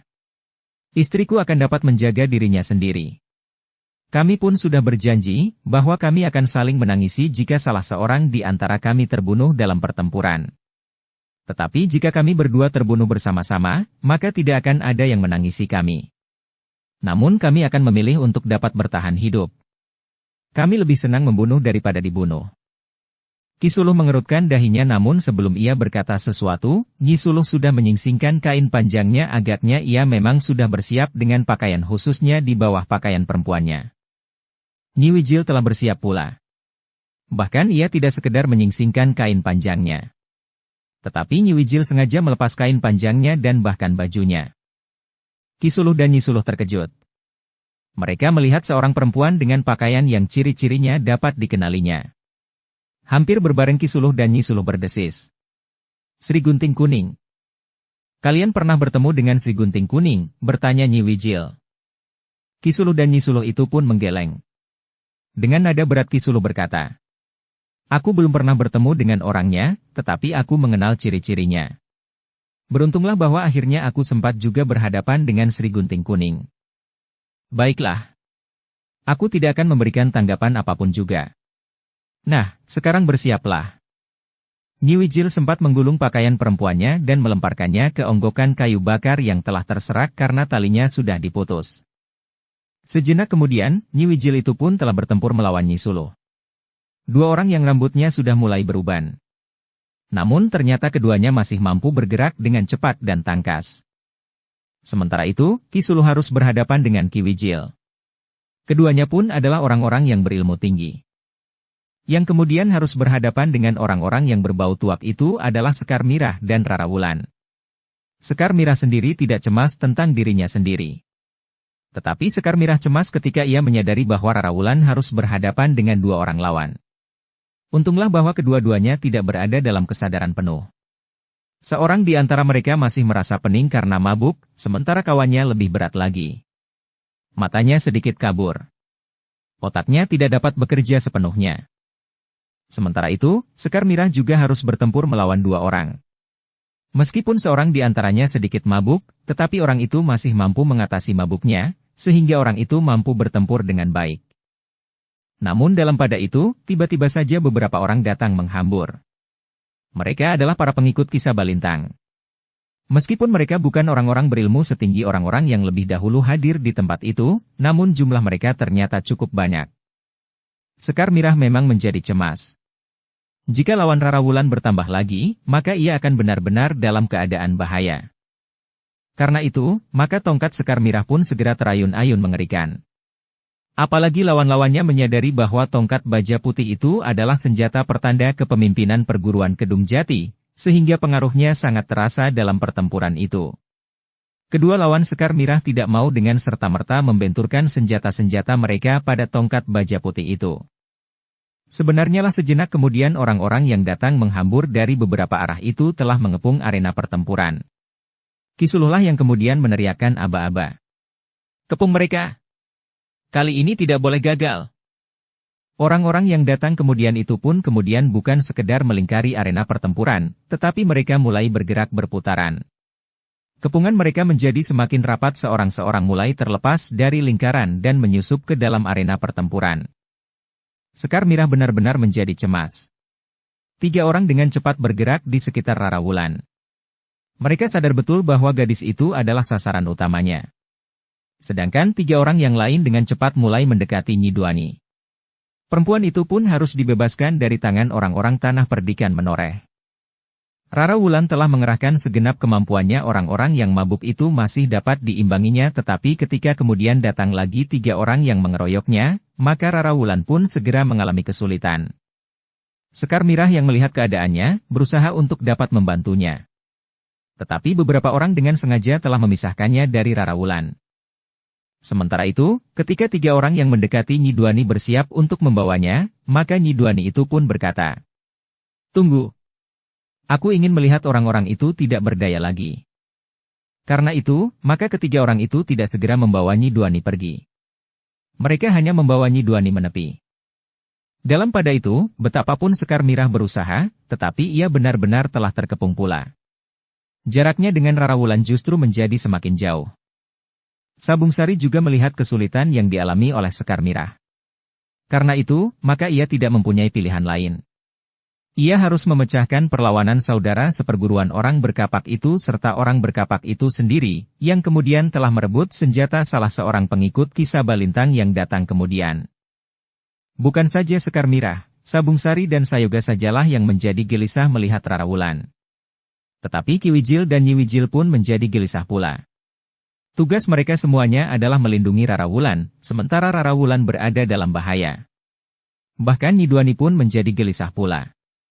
Ia tidak lagi merasa cemburu seandainya Rara Wulan berhasil diambil lagi oleh para pengikut Kisah Balintang. Tetapi ada semacam ketidakrelaan melihat Rara Wulan, yang menurut pendapatnya adalah seorang gadis yang baik, jatuh ke tangan orang-orang yang akan mempergunakannya untuk memeras tongkat baja putih. Sementara tongkat baja putih itu akan diperuntukkan baginya. Dalam keadaan yang paling gawat, hampir saja Nyi Duani justru akan terjun untuk ikut melindungi Rara Wulan. Namun dengan demikian, akibatnya tentu akan sangat buruk baginya. Dengan demikian perasaan Nyi Duani benar-benar terbelah. Di satu sisi ia masih tetap merasa bagian dari Kisah Balintang, di sisi lain ia tidak sampai hati melihat Rara Wulan berada di tangan orang-orang kasar itu. Sementara itu, Sabung Sari yang gelisah, hampir saja menerapkan ilmu puncaknya untuk menyelesaikan lawan-lawannya dengan cepat, apapun akibatnya. Mungkin lawan-lawannya juga memiliki ilmu simpanan yang akan dapat mengimbangi ilmunya. Namun ia tidak akan membiarkan Rara Wulan jatuh ke tangan para pengikut Kisah Balintang lagi, setelah dengan susah payah mereka berusaha membebaskannya.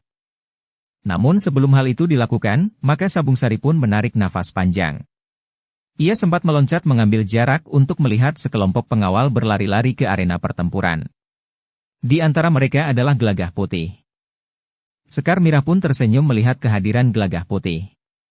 Hampir di luar sadarnya Sekar Mirah itu pun berkata, "Kau datang tepat pada waktunya, Gelagah Putih." Gelagah Putih menjawab dengan lambaian tangannya. Namun dengan cepat anak muda itu telah menyuruk memasuki arena pertempuran. Ki Suluh dan Nyi Suluh melihat kehadiran beberapa orang pengawal. Namun mereka masih tetap yakin bahwa sekelompok orang yang dipimpinnya itu akan mampu menjemput Nyi Duani dan menculik Rara Wulan lagi. Sebenarnya lah Rara Wulan yang sudah menjadi cemas, sempat melonjak kegirangan ketika ia melihat Gelagah Putih sudah berada di sebelahnya. Ketika Gelagah Putih berada selangkah di sebelahnya, Rara Wulan itu pun berkata, "Aku menunggu sampai jantungku hampir berhenti berdetak." Gelagah Putih tertawa sambil berloncatan. Katanya, "Aku menunggu isyarat dari seorang pengawal yang aku tugaskan untuk mengawasi keadaan." Rara Wulan tidak bertanya lagi. Tetapi kehadiran Gelagah Putih membuat kemampuannya seakan-akan bertambah-tambah. Bersambung ke bab 454. Dukung kami dengan subscribe, follow, like, komen dan share. Terima kasih.